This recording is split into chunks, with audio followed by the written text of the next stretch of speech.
Racing isn't easy, but experiencing it is. iRacing puts you in the driver's seat with the industry's leading sim racing game. Drive on laser scan replicas of the greatest racing circuits from around the world.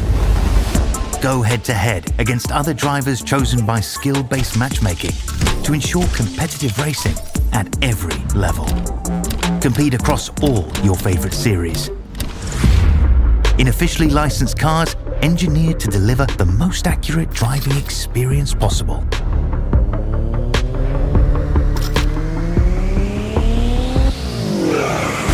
Join a race or host your own with players from across the globe.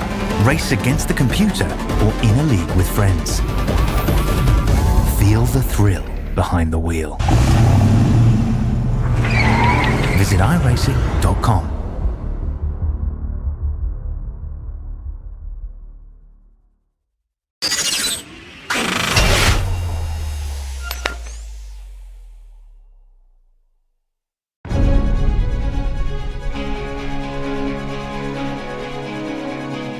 Live from iRacing's virtual Charlotte Motor Speedway, we say good evening, sim racing fans, and welcome to the 2024 running of the iRacing Coke 600.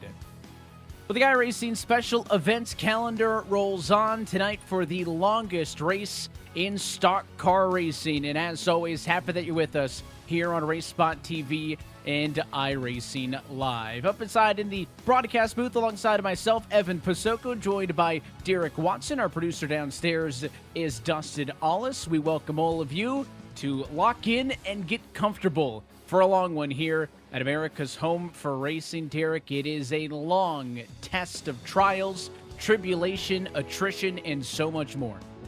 Yeah, mental fortitude comes to mind, stamina, and endurance on the oval side all come to mind here. It's our version, basically like a 24-hour race. It's the closest we get to it at this beautiful, beautiful racing facility.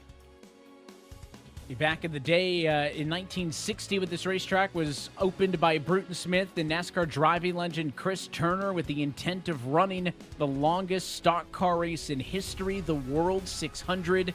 Now, of course, one of many oval NASCAR races that fall on the iRacing special events calendar. We've already gone racing with the Daytona 500, the Bristol 500 as well, later on in the stock car part of this special events calendar season. But it is also a part of the biggest week in motorsports, both here on the service, in real life as well, with the iRacing Indianapolis 500 not too far on the horizon as well. So the Coke 600 really extends beyond just these 600 miles that we'll see here tonight.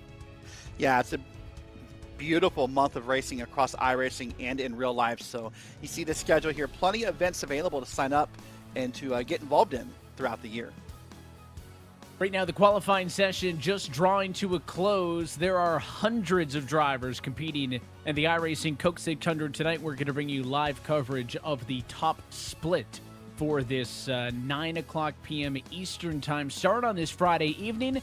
And again, happy that all of you are with us. If you've competed in the 600 earlier this week, intend to do so later, happy that you're part of one of the best events on the iRacing special events calendar all season long. Let's go trackside and take a look at your iRacing starting grid. And for the second time this year in NIS Open, it is the number 23 out of Carolina, Cody Terland, who's on pole position, and it is going to be Shane Davis alongside in second. The big names pop up with Seth the Merchant starting in the number 3 spot. Patrick Gitter going to be alongside at 4th. And back on row number 3, Paul Bergoli in 5th and Joseph in P6. Picking up at P7's Edward Shearer Jr. with Nicholas Vroman in that 8th in that one car. Brandon Bikey in 9th with Clayton Hoffman in 10th. And then Alex Murray and Cabe McClinney round out your top 12. J.R. Borborema gets the lucky number 13 spot tonight. He'll be alongside Lucas Hoitzma in 14th. Trevor Baxter starts into P15. Joseph Galota will start in 16th with John Whitendorf in 17th and Jacob Schneider through your top 18. Picking up at P19, no relation, Joshua Watson with Matthew Long at P20. Derek Heitman and Matt Sassani, 21st and 22nd.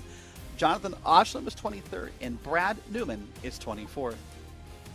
James Holzer will start 25th, and it feels weird to say this, but former eNASCAR Coca-Cola iRacing Series driver and champion Michael Conti will roll from P26. He's already tried a shot at the 600 this week and is here to do it with us again. Miller Bonds will start 27th with Dan Shamoon in 28th position. Another eNASCAR name and champion Zach Novak will start from 29th, and Matthew Bateby rounds out your top 30. Back to the field at the end of the field here. Dalton Collins 31st, Jose Salas in 32nd, Brandon Evans and Tanner Love 33rd and 34th, and then last but not least, Johnny Baldridge and Maggie McGuire round out your 36-car field.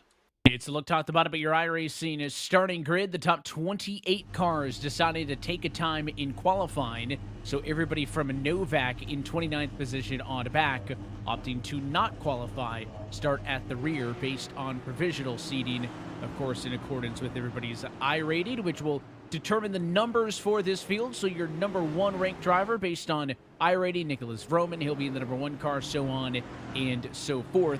We talk about this Charlotte Motor Speedway, 1.5 miles in length, 24 degrees of banking. Despite being one of the newer paved intermediate tracks on the NASCAR calendar, has a reputation for being a little bit bumpy at times. Close quarters, high speeds, quintessential NASCAR is what this racetrack is. Yeah, nice tight racing, long racing, and a race that's going to change with the weather and the day as this day goes on. There's a lot of racing ahead of us, a lot of strategy, and a lot of side-by-side racing. Just a little bit past 6 p.m. in sim time. It's notable that if we do go racing under the lights, that the Charlotte Motor Speedway was the first super speedway in NASCAR to install lights for night racing. We may just need it before we're done with 600 grueling miles, 400 intimidating laps up ahead of some of the very best drivers in the NIS Open Grid. And as always, happy that you're spending your time with us here on RaceSpotTV. Pace car down and in, field in the hands of the number 23, Cody Turlandy, as we get set to go racing and drop the green flag. This is the iRacing Coke 600. Green flag in the air.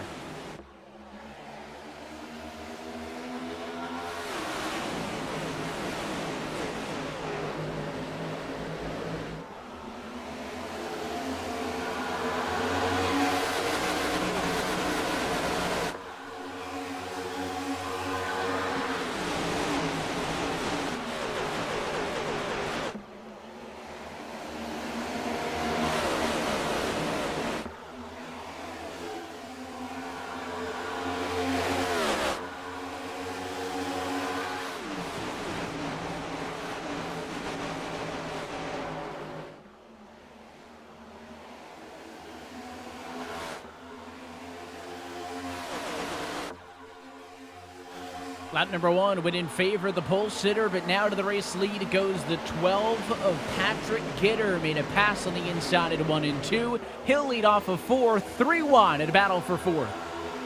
Look at them here. They're excited to go somewhere. They know it's a long race. You want to set yourself up for the best track position you can, so when it's time to sit back and ride, you're towards the front of the field. Now that 3 wide is back down to 2 wide. And they're going to try to go side by side, about 3 or 4 rows deep here, down this back straight, Evan. And the word attrition, not something new or uncommon to NASCAR racing. In fact, when you go to the short tracks, it's almost anticipated. But part of that is kind of attrition by will. You are taking yourself out by being in accidents, being aggressive. This is a bit of a different one. We are not going to finish this race with the 36 cars who have started it, and a lot of that's going to be unwilling participants, self-inflicted errors, big pileups, mistakes on pit road, blown strategy. It is going to be a little bit of everything, which is uncommon unless you're running these NIS races all the time and maybe running full-length races and some of the private stuff on the sim. This is an abnormal length. This is essentially 3 Coke Series races back to back to back with the distance that we're talking about. It is abnormal in modern-day eNASCAR and iRacing events where they seem to get shorter and shorter, and the long endurance oval races have turned into sprints. The 600 remains that true test of time. Yeah, it is a true test of time, and it's really, as in our opening, it's a test of mental fortitude. It's a test of your focus unlike the Daytona 500 where you often find yourself side by side with someone, you find yourself really battling. Here you find yourself fighting the lack of focus or fighting that frustration. But who's not fighting right now is that 18 of Hoffman. He is now up to the lead. Yeah, Hoffman made the move outside of turn 4. He'll go to the race lead. Already third different driver to lead a lap early in this 600. He has the lead. Cade McClenny has jumped up to the number 2 spot. Impressive stuff out of the 11 as he's already gained 10 positions. For Hoffman, it's +9, so some big movers for those first 2 cars marked in yellow.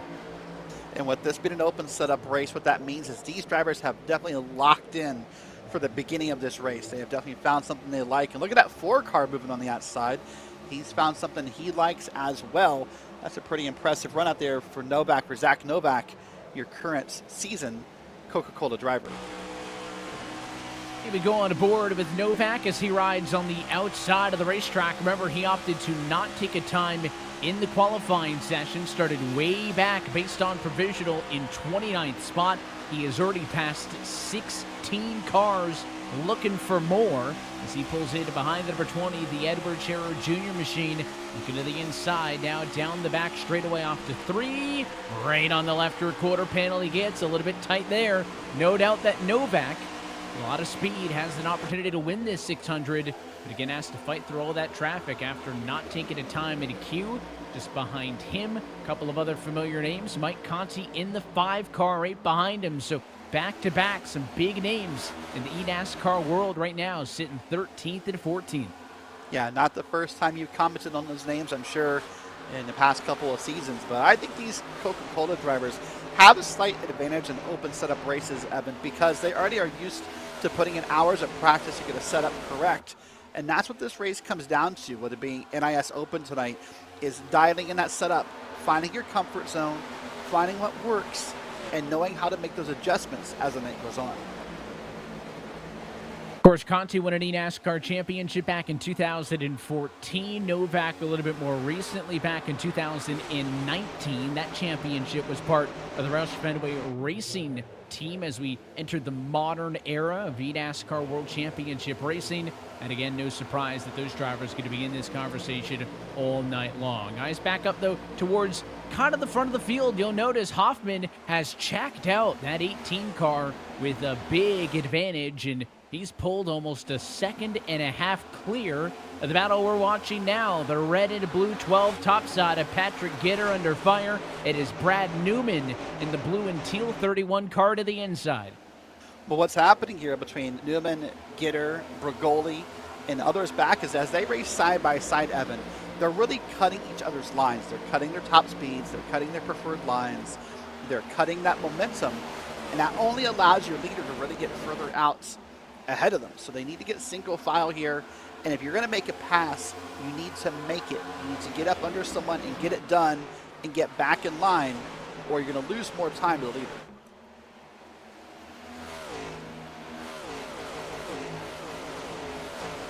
Pacing yourself over the course of a run going to be so critical as well. This race is anticipated to have many cycles of green flag pit service, and being aggressive and leading the first 20 laps of a run. Not likely a strategy that has you in the lead, say 40, 50, 60 laps into a run when it's time to actually come down to the pit lane. So pacing yourself and not tearing up your equipment going to be awfully critical as well, as Hoffman's lead has already shrunk from 1.5 seconds to basically 1 flat, with Brad Newman having been able to get around Gitter, Brigoli as well, moving the 21 car up into the number 3 spot. It's the highest we've seen Brigoli so far early in this one.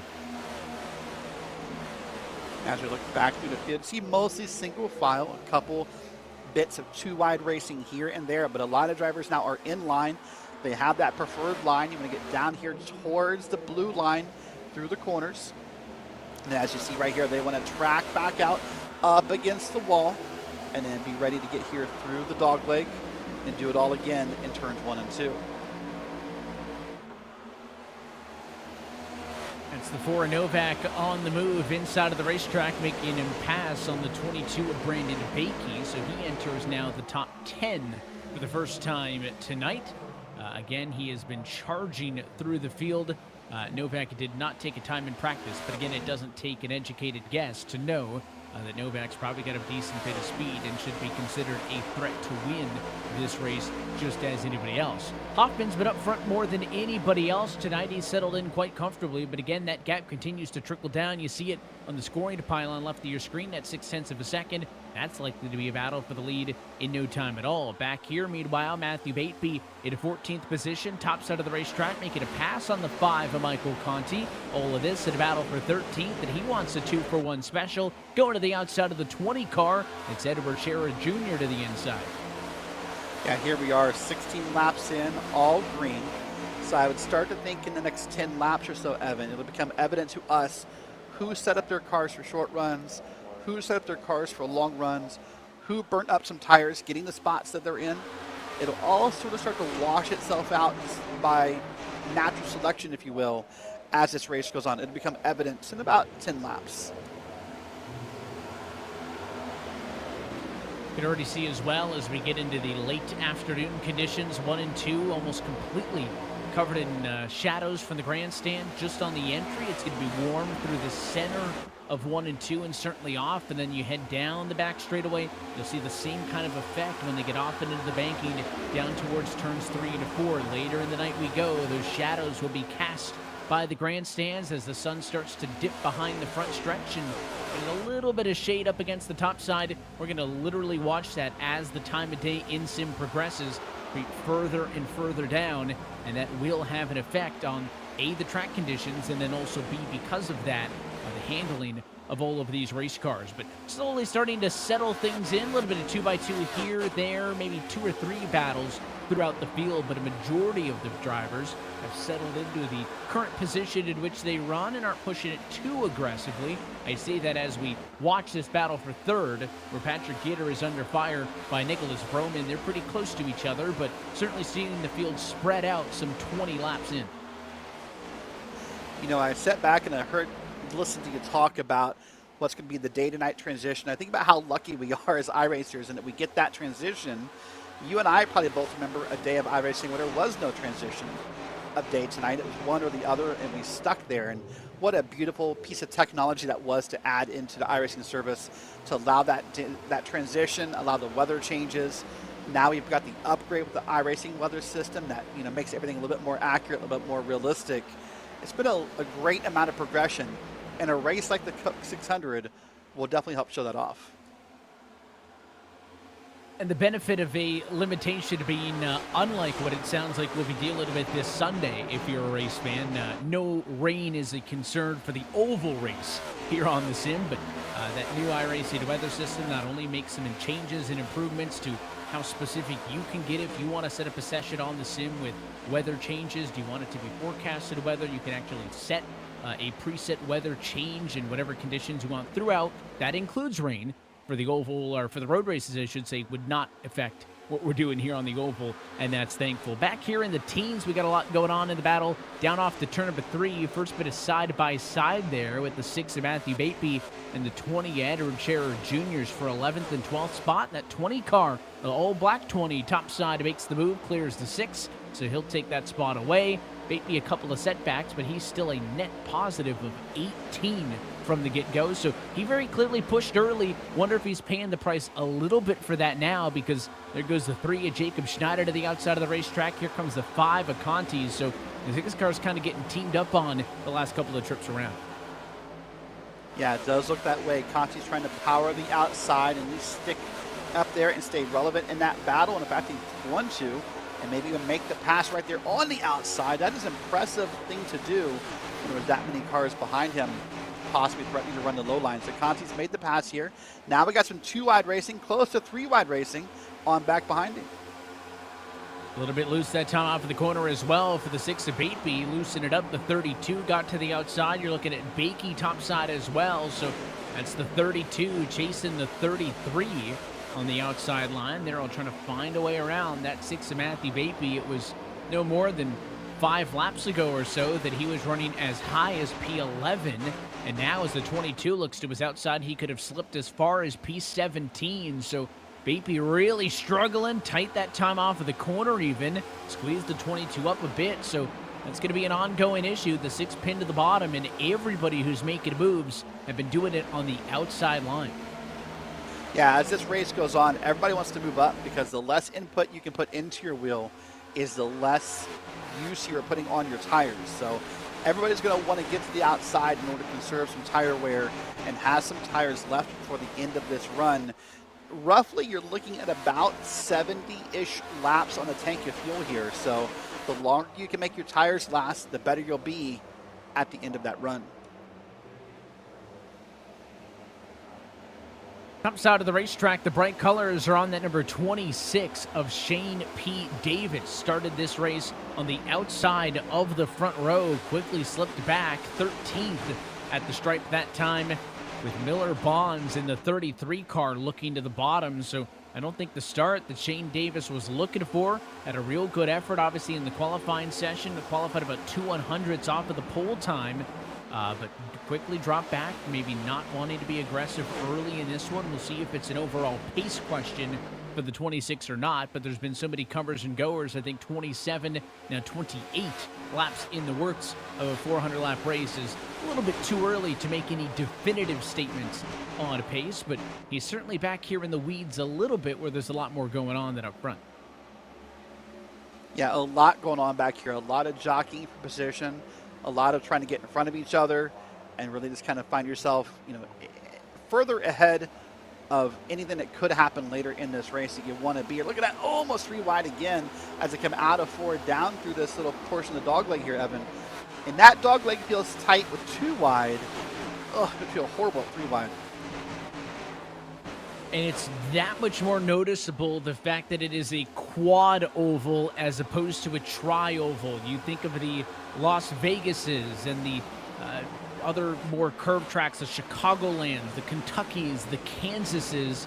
Those racetracks have a very clear, defined one big bend. And it does get tighter in turn radius at the stripe, but here at a quad oval, you have those very distinct kinks in the dog legs, to your point. And if you're 2 wide, certainly if you're 3 wide, you get to that kink and it really tightens things up. Now, they do have the artificial turf on the front stretch here, so it would not be uncommon to see somebody stick 2 tires down into the grass. I saw some drivers going all 4 into the grass earlier this week here at Charlotte in the Coke Series race. But those kinks on the front stretch do change the dynamic of what side-by-side racing is like at this track compared to some other intermediates. Yeah, it really does. And no matter how much space there is actually around you in the car, for some reason that quad oval just feels incredibly claustrophobic sometimes. It's really hard to describe without doing it. So it's always great to see when drivers can manage that. But here we are now running lap 31 of 400. We're about 10% of the way almost through this race. A few laps short of that. And Hoffman has still got a great lead here over the rest of the field. Still almost a full second on his competitors.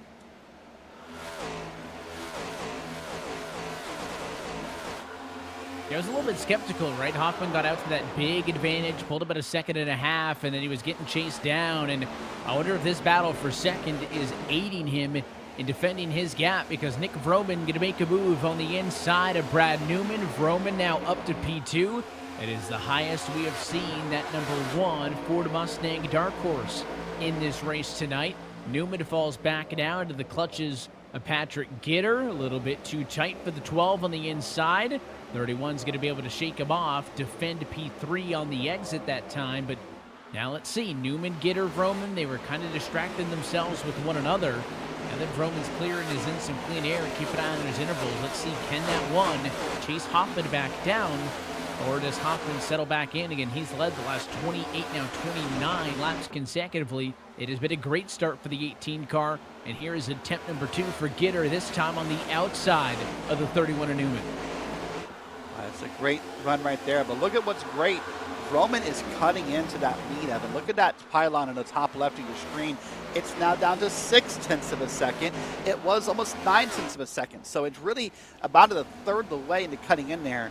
Roman has found something pretty well in about halfway through this fuel run. This is really incredible to see him break from that pack and begin to make this run.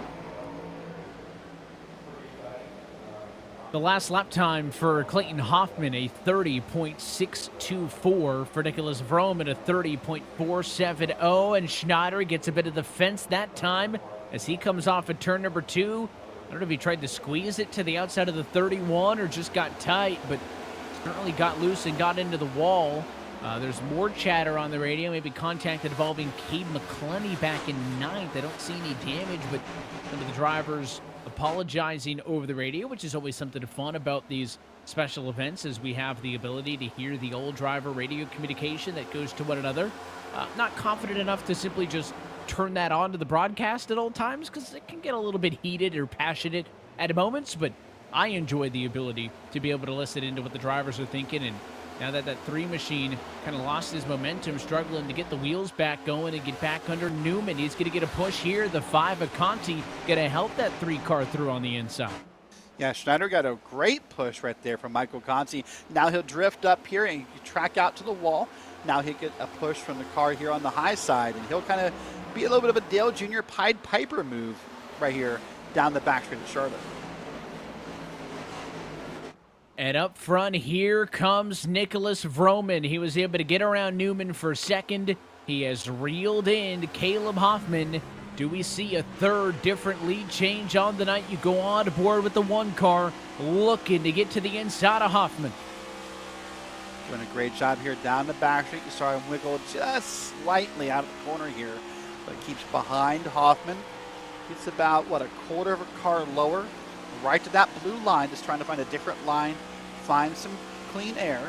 Now they're going to come through the quad oval together to the start-finish line to start lap 39 of this race. And it is still that close. I'm wondering how long before Roman goes to the outside and tries to move. We've seen most passes, I would say, deeper in this run actually happen on the outside. Hoffman seemed pretty content to want to protect the bottom in 1 and 2, but now in 3 and 4, going to leave it wide open, washes way up the hill, and on a silver platter, Nicholas Vroman going to 2-step to the lead. He gets his first lap led, and the iRacing Coke 600, it comes at the end of lap 39. It certainly feels, Evan, like possible that Roman has set this car up for a long run. He's in for the long haul tonight. He's hoping for a few cautions and a lot of green flag laps, because he really came from 8 or 9 tenths of a second back to run this car down pretty quickly. Now look, now here's Gitter. Gitter's now going to get around Hoffman possibly. It always seems to be when it rains, it pours. 1 car passes you, 2 or 3 are knocking on the door, and in this case, it's Gitter to the outside of Clayton Hoffman. This is going to be pretty easy, I think, for the 12 Chevrolet, and the Team Conti machine is through. You can drop Hoffman now back down to 3rd. And where are the other cars who have led laps so far in this race? Well, your pole sitter, Cody Turnline, led 1 lap. He's already down to P9 in this race. So how far back does the 18 Machida Hoffman possibly fall? We saw early, Gitter even slip back a decent amount. He's back up, though, in P2. So even in the 42 laps that we've run so far, comers and goers, faders and gainers at the end, we've seen just about all of it. It's come from a whole bunch of different drivers. And then as things spread out in the midfield, look at this battle right here. These cars aren't getting any space at all. Good battle as they head off into turns 3 and 4. Way up on the outside wall, that's that 32 machine of Whitendorf. That was beautiful racing right there by those guys. You can be 3 wide in your 43 laps into a run. It shows the confidence you have in yourself as a driver, in your tires, and in each other to think that you want to make a 3 wide pass happen here at this moment of the race. But look at that bottom line being checked up. Now they're 3 wide again, because that blue and silver machine was not happy with the lane he was in. First time we mentioned it, but Prawl Bergoli is the one who got loose, got a little bit sideways off of the corner, might have had some help when that car got out of shape, did a good job to reel it back in, but Paul had a quiet night until that scare, and it has been a wrong way trip for him thus far. Started in 5th, he's down to 18th. And how about right behind him? Shane Davis started 2nd. He's in 19th. Braden Bakey started 9th. He's in 20th. Those are 3 drivers who have lost a lion's share of the positions. Yeah, so we'll have to wait and see if they can come back around here. We'll wait and see as this run, proceeds on. I suspect we're about 20 to 25 laps from our first set of green flag pit stops, and then we'll kind of get an idea of who's where, who's set up for what, who's ready for what, who can adjust. That second run will tell us a lot of stories about this race. Oh, hold on. Caution. Spinner 34 into the inside wall. It's Joshua Watson.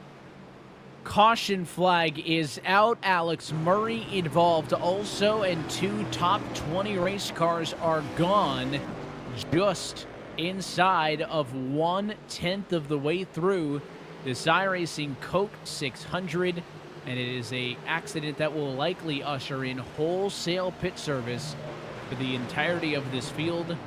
We'll wait to wind it back to take a second look. We'll get it from Murray's perspective here. I think it's going to start with Watson in front. Yeah, got tight and checked way up to avoid getting into the 16 car, and it was essentially like pulling a parachute. The 14 was coming at speed and just could not avoid him when he slowed down by that much. Yeah, that was just impossible for the 14 to have time to really check up enough for that. You saw the 34 maybe even just having a hard time handling the car and out of the gas. But, well, that whole talk I just gave you, Evan, about pit stops and planning and who was going to go where, it's sort of out the window for now because everybody's down pit road. It is going to be wholesale service down pit road. Expect pretty uniform decisions as well for tires and fuel. Yellow flag pit stops, very different than those under green. The margins are going to be much tighter, so there is more to gain, more to lose, but it is also harder to make a gain. It's going to be tricky to really gain a ton here. We'll see what they do. Remember, Nick Vroman enters as the #1 car in the running order, but because he qualified back in the number 8 spot, he does not have the advantage of the #1 pit stall. Could that benefit the 23 of Turdline? The one's going to drive out of pit road. He's going to be the first off on that strategy. You did see Johnny Baldridge drive through ahead of time, but that was not a successful trip down pit road. 35 car missed the box, so we will see Baldridge back down next time, and that'll essentially be an EOL for him because he'll drop all the way to the rear, and it will keep the field in the hands of the one of Roman. All right, so let's watch this replay again. I want to see this wreck here one more time if we can from this angle. Yep. This, man, that closing speed between the 34 and the 14, Evan, is just that fast, right? There's no reaction time there as much as the 14 wants to, and luckily both drivers are going to drive away from it. The 14, I believe, came out, quote-unquote, the loser as far as the damage on that car is concerned, but unfortunate way to have our first yellow of the night. Long race. You do not want to be tearing stuff up. I'll make sure I get this number right. With 353 laps to go. Not what anybody wants. And again, I don't necessarily think that incident did come out of anybody driving over their head, but it just goes to show, you talk about kind of the mental wherewithal that you need and that kind of challenge to just be on at all times. That's all it takes. Split second, car in front of you needs to lift because he gets tight. If you're a little bit tunnel visioned for 2 or 3 seconds, that is too late. I mean, that is the kind of mental strength that it takes to compete in a 600-mile race. Is you have to be on at all times because stuff can develop just like that. And the other challenge to it, too, is this is a special event. It's the Coke 600. We know the history of it. We've all seen it on TV in real life.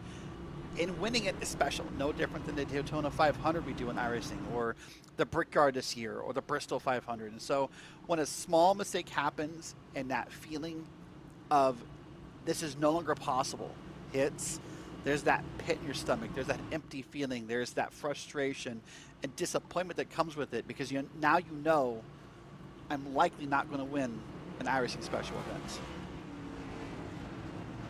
There's always the benefit, I suppose, that you can try it again later in the weekend. Again, I know Mike Conti hasn't run the 600 in nearly a decade, I think he said on Twitter earlier in the week, and did not have success earlier this weekend running it. But when in doubt, you can try it again. Everybody wants to be an iRacing Coke 600 winner. Pace car down and infield in the hands of Nicholas Vroman. Green flag back in the air.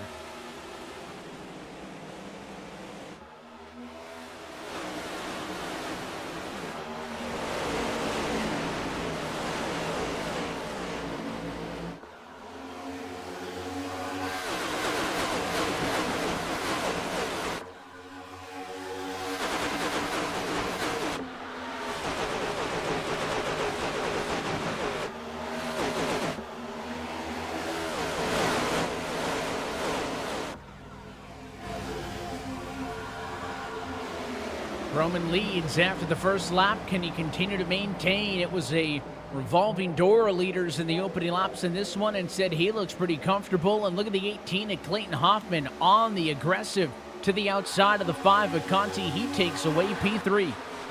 Not really a surprise after what we saw out of Hoffman in the first run. We saw Hoffman get out front and lead very quickly. And based upon that run to the outsides, he barely got clear there. I suspect he's trying to get to the front and reclaim his position. 1/8 of the way through the iRacing Coke 601 yellow thus far. So far, a total of 4 different race leaders. Most laps led by Clayton Hoffman, who wants to go back to the top spot. He has been aggressive, restarted in 4th. Now to the inside of the one of Nicholas Vroman. Back to the race lead. You can give it to the 18 car. Clayton Hoffman wants it. He's got it. Just like that, Hoffman can let out a big sigh of relief, a big breath of fresh air, and know he's now reclaimed the lead where he wants to be. That's a great feeling to have happen to you here. So now it's Hoffman, Vroman, Galata, Gitter, and Conti, your top 5.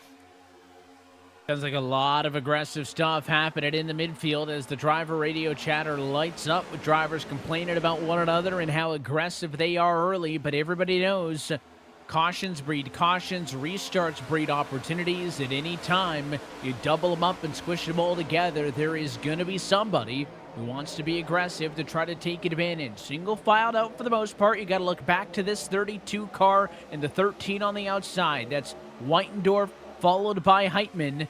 They're the first pits, a side-by-side, about 12th position on back. Haven't talked a ton either about the 8 of Joseph. Joseph went the wrong direction in the opening stint. His blue Mustang's down on the inside. He's the number 8 car. He is always somebody to watch for in these special events. Yeah, Joseph has a great reputation in these events of being a strong driver and performing well. And another name we've not talked about a lot since the beginning of the race, Evan, back in P14, is Turland. He put it up on the pole and had a pretty great qualifying run, and for some reason in race trim cannot seem to figure it out. And Turland started there, led the opening lap of the race, and has just simply struggled since then. He's all the way down to the number 14 spot, where we look at him now. Plenty of work to do. The benefit is plenty of time to do so, but just haven't seen the race pace out of the 23 car that he would need to be successful in this one. Looking up to the 12 car. That's a battle that's going on a little bit behind some of the aforementioned names. The 12 is piloted by Patrick Gitter. He's in the number 5 spot. He's fighting with the 4 car is Zach Novak to the outside of the racetrack. Novak's got the advantage that time at the stripe. You can score the 4 car in P6, and now there are more drivers inside of the top 6 who started outside of the top 20 than started inside of the top 8. Yeah, lots of shuffling happening here through the field as drivers are now getting comfortable, and we're starting to see who loves this track, who's good at this track, and who does not have the best day here so far at Charlotte Motor Speedway. Look at this here, going on now single file, and we're back up here focusing on the 12 and the cars around it. You know, Evan, part of this weekend and why a lot of NASCAR fans love this weekend is the patriotic feeling. It always happens on Memorial Day. And look at the 12, just one of a few patriotic paint schemes that's out here racing tonight, showing off the red, white, and blue, and helping honor our service members, either current or past. Memorial Day weekend always brings out the patriotic paints. Even behind, you see a nice red, white, and blue paint scheme on the number 13 machine. That is Derek Heitman in the Team Conti Chevrolet. So always nice to see the stars and stripes on a Memorial Day weekend here at the Charlotte Motor Speedway. That applies in tradition to here on the sim as well. Again, that is the 5 of Conti in P4 after starting back in 26th spot. He and Newman have kind of followed each other through the field. They started 24, 26 respectively. Right now they run 3rd and 4th on the racetrack, still with a little bit of work to do, but it's been impressive stuff for those drivers to get the bulk of those passes out of the way sooner and then leave themselves to be able to do the nitty-gritty a little bit later on. Again, it's funny because this is a long race, but when you split it up into green flag runs, you can count those on a hand or two, and it makes things feel like Like, it's a lot more consequential in every given moment. We've already seen an incident that involved two cars. Those two cars are still on the racetrack, so all 36 of them still at full song in this Coke 600. But we will see that attrition continue to creep into our storylines as the sun continues to set and we race into the evening. You know, something you said that really stuck out to me was that drivers count this race by the number of green flag runs. And I think every driver has their own way that they count off the time in a race, whether it be lap count. Some drivers count off green flag runs. Some drivers, if you're a mather, maybe go, hey, we're 40 laps in, we're 10% done. Some drivers choose not to know. They don't want to know. They just want to kind of let things happen. But I love the different ways that we count off the laps on our head here. I think compartmentalizing is an important thing. And if you have run a 24-hour race at, Daytona, or a 24-hour race anywhere else on the service, you might scoff at the idea of a 600-mile race being an endurance one, but I think that same mentality applies to any of that. If it's a pit cycle in a stock car race like this, if it is a 3-hour stint in an endurance race, compartmentalizing and breaking down that massive, daunting number or task in front of you is the key to finding success at events like this. Yeah, and often, when you're talking to road drivers, you go, hey, we do 24-hour races. So we do, the 12 hours of bathurst. You're right, you do. But we're doing 4.5 hours, maybe 5 hours tonight, depending on the number of cautions. And it's single driver. There is no driver swap here. There is no break. The closest to a break you'll get is a pit stop, and then you're right back at it. And even in the most spread out moments, you will not find yourself with a 3-second gap to and from the next car. That just does not happen. It's not in the DNA of NASCAR intermediate oval racing. You are always on it. You are always fighting with somebody else. It is a lot more difficult to focus on driver versus track and what my pace and what the lap numbers and times that I want to do are. This style of racing and kind of NASCAR racing with a broader stroke is a lot more driver versus driver all the time from start to finish. Vroman's been able to close back in on the 18 to Clayton Hoffman, and we resume this battle, which we had seen just before the cycle of pit service. Vroman looks high, looks low. Can he find an opening in a battle for the race lead? What I like about this battle right here is it's almost like Vroman's not really pushing out hard. He's just trying to play that mental chess game with Hoffman. He's trying to make him think, make him react, and hopefully react in the wrong way. He's not pushing. He's not diving into a corner. He's just kind of saying hello in his own little way.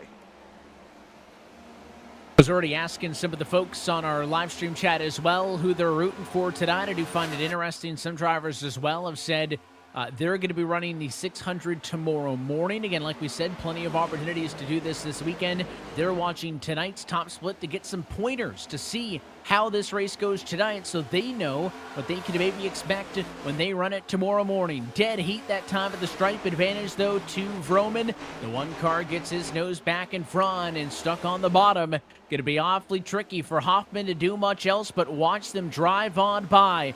Vroman to the lead. Newman to second. 31, though, not satisfied. He'll go down to the inside of the one car. It's another battle for the top spot. That one, though, top side's going to have the momentum. Going to use those 24 degrees of bank into his advantage and play defense. Yeah, great run right here by Newman. Great run now side by side through 1 and 2. Close to contact. Don't think there was any. But look at Newman here. Now got a bit of a draft from behind. There's a word we don't talk about at Charlotte very often. The draft. But it is prevalent. Speeds in upwards of 187. I saw 188 miles an hour that time into turn number 3 at these speeds. That draft will be a factor. It's going to kick in a little bit when you get down to the end of those long straightaways. And look at these 3 up front. Throw them under a blanket, but might need a bigger one because I could go 4, 5, 6 cars. Where do you put the line?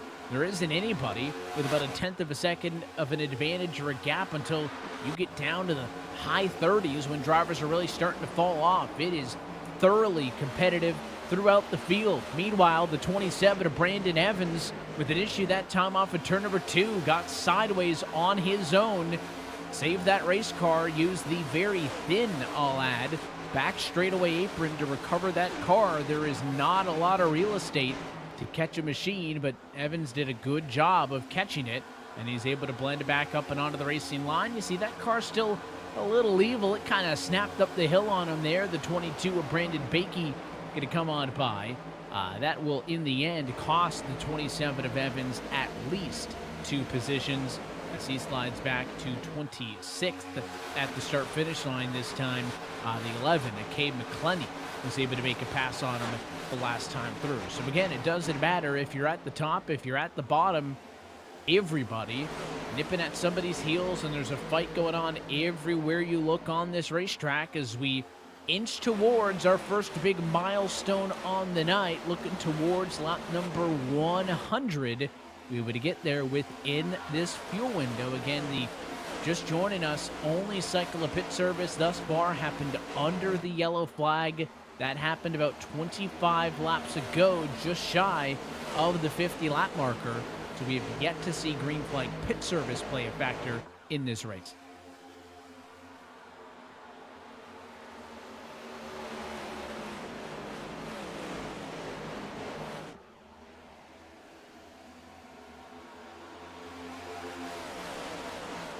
Not a lot of space on that front stretch for drivers to do much besides just kind of fall in line and use that draft to chase. They're all going after the one to Machida Nicholas Vroman, Brad Newman in second, Hoffman 3, Conti 4, and Joseph Galota. Haven't talked a ton about the driver of the 10 car yet. He's top 5 for the first time tonight, but may have cursed him on that one because right on cue, he is under fire from Novak. The 4 tried to go to the inside. Wasn't able to make that position stick. He'll tuck back in line, hit the reset button, and will inevitably try again soon. So Novak trying top side this time. Couldn't do it on the bottom. He'll go to the outside. He's obviously feeling good, wants to be a little bit aggressive there. And up front, the battle for the race lead is on as well. Newman to the inside of Vroman gets a nose in front. But the one car was already able to shake this off top side. They touched that time on the exit at turn 4. I think it's going to be difficult for Brad Newman to clear the one car on the bottom. Vroman's going to be able to carry the speed, center of the corner off, use the banking to his advantage. You look off of the driver's side door of your leader, and again, Newman just keeps pushing up. That car too tight on the bottom, and the one car stays in front again, and Newman, instead of gaining a spot, is going to lose one, because the 10, Joseph Galata, snicks on through, and he now takes over P2.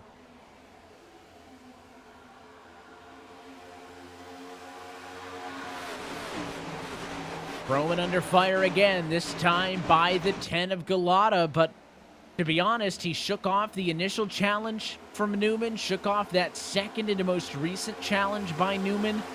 I don't think the 1 is all that stressed if you're on the inside. Now, he'd certainly prefer to be single file, run away, and leave. There's no doubt about that, but that's 0 for 3, basically, for cars trying the inside. He feels like if he pinches maybe a little bit, that later in this run, we've got 30 laps on the tires now. The cars are going to start to get a little bit tight. It's going to make their life difficult. Curious if Roman actually actively starts to block the outside, but the drivers only have the bottom to get there. Look at the 10 car Galata there. Did not throw it into the corner. Almost tried to sneak up above the 1. I think Roman's objective here is to simply stay on the outside. The bottom, it's open season. Top side, the 1's going to do everything he can to make sure somebody can't get alongside him. And look at Joseph Galata now on the fence in 1 and 2.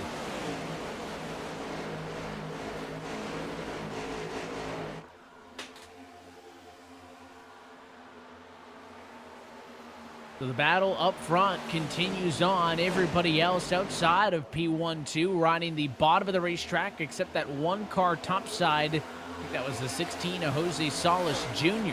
Haven't talked a ton about him. Got the Pennzoil colors on that Ford tonight. Jose started 10th, has been pretty quiet. He's not afraid to battle right now, mixing it up with the 18 Machida Clayton Hoffman for P7. Yeah, Jose doing a pretty great job up here on the high side. Now has the help of that 12 car we talked about earlier. A little bit of that run, that draft, if you will. Now we lead him through the corner and help him make that pass and be clear here. Yeah, Jose's a very active member on the service, whether it be leagues or official racing. A name that a lot of drivers and a lot of viewers are aware of here. So this would be a big moment for Jose if he could find his way to the front.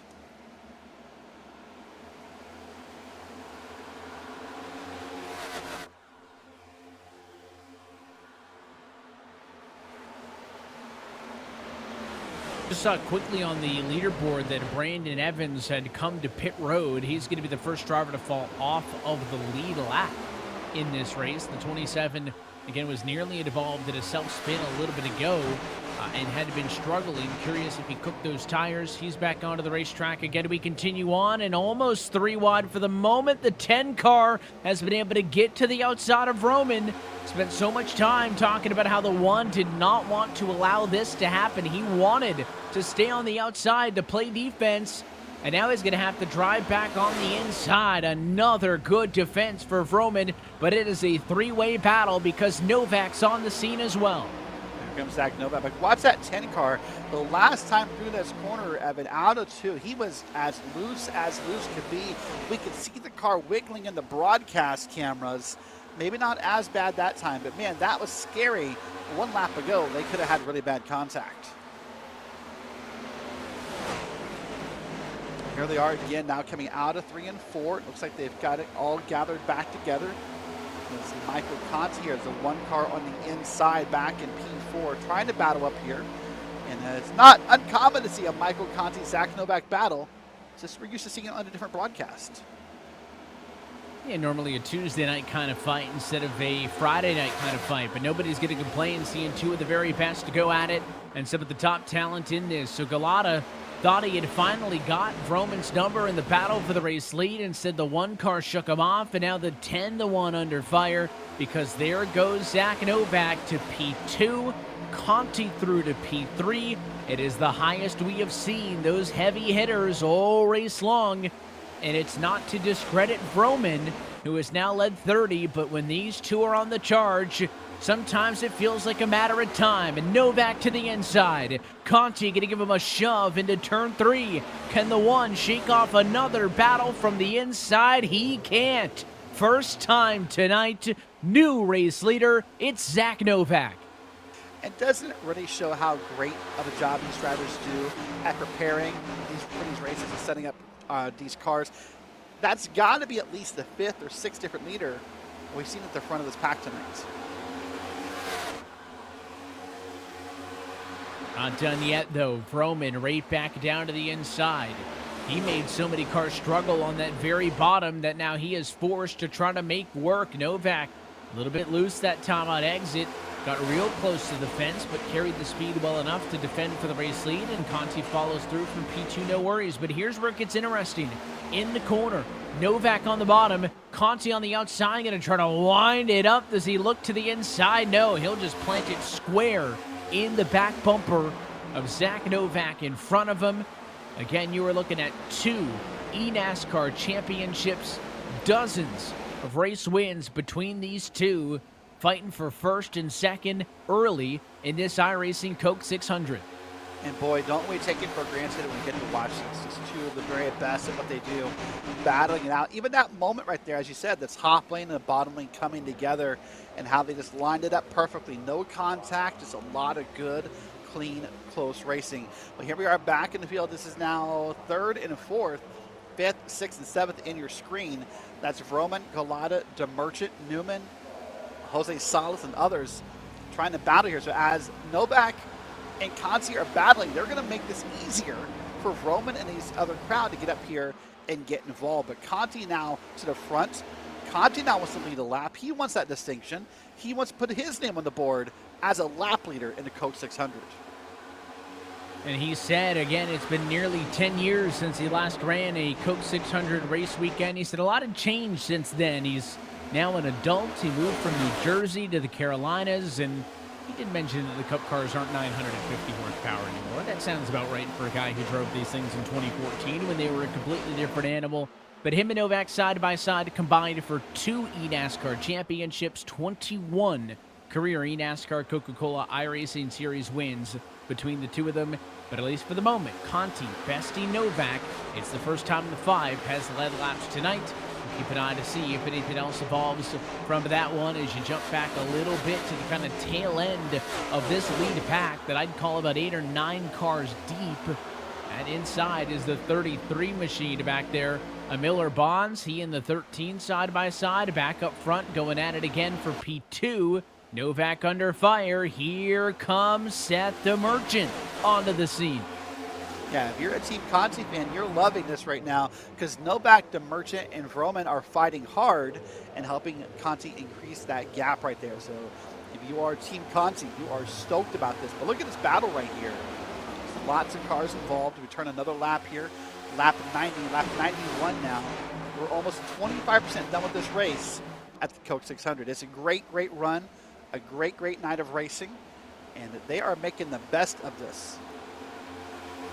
And don't talk to me about 25% because that sounds awfully optimistic. It's always the middle 50 that really starts to drag. You start with a fresh wind and it applies to the drivers, and then it's kind of the dog days of the mid-race that you got to get through, that you got to push through. And then once you get maybe to the final 100, then you talk about a bit of a second wind and you're 1 or 2 pit stops away from the home stretch.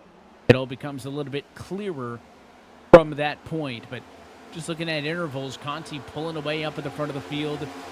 Watching this battle with the 12, or I should say the 2 machine and company. Even further back, though, the 12 with Gitter and company in the battle. So plenty of stuff going on throughout the field. We've had a total, though, now of 6 different drivers to lead a lap in this race. And again, just shy a quarter distance marker. That's pretty good, I'd say, for the competitive sakes. As up on the outside wall there is the 16, Jose Solis Jr., started 32nd based on provisional. He's up to P5. He is tied for the biggest mover at plus 27 spots. He's tied with Zach Novak, who started 29th but rides in P2. That's an impressive number. I think you're up 27, you're up 29. Look at the numbers here on your screen. Both Conti and Novak up 20 plus. You said Salas up there, Newman's up 17. And then, unfortunately, we have those down numbers as well. I think the biggest one I see on the screen is Murray, negative 22. Shearer, negative 9. So with every positive, there's a negative. What's that we learn in school? Something about every positive interaction, there's a negative thereafter. Something like that. Yeah, equal and opposite reaction or something That's like that. what I'm looking for. Yeah, that's the feeling, yeah.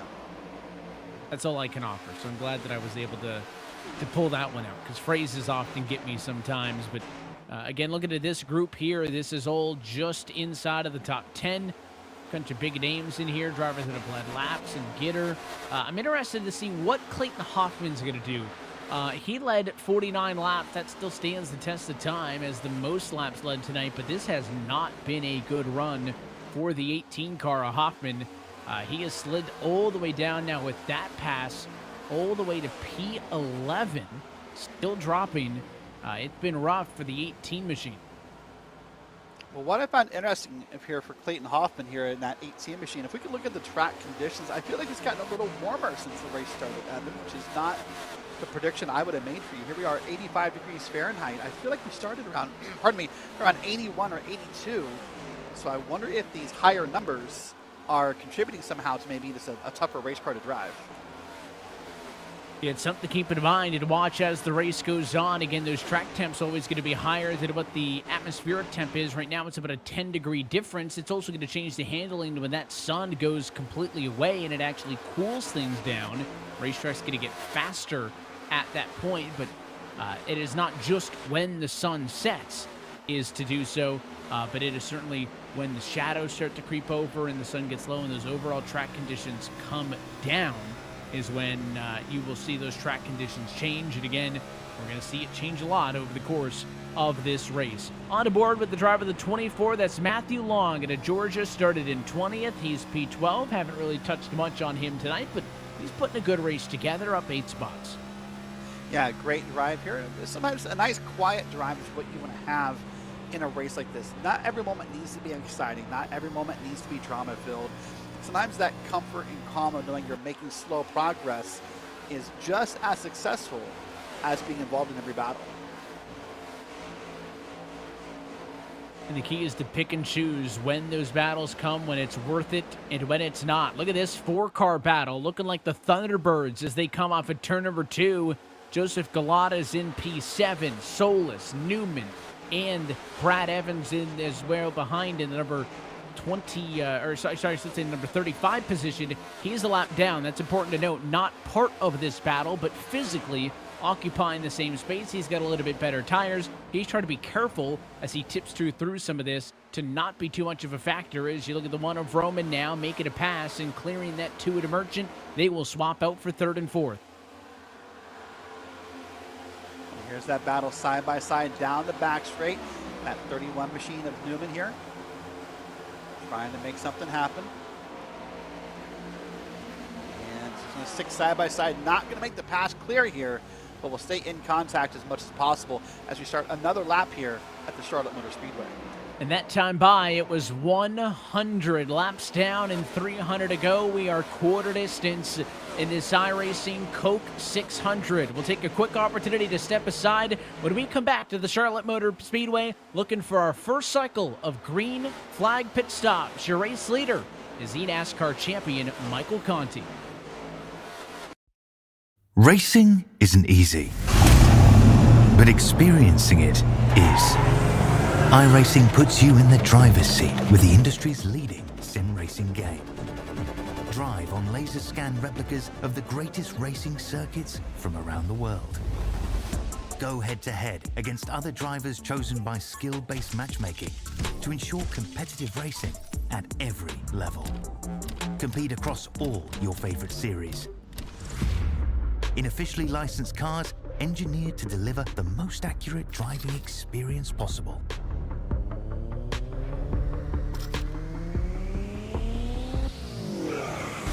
Join a race or host your own with players from across the globe. Race against the computer or in a league with friends.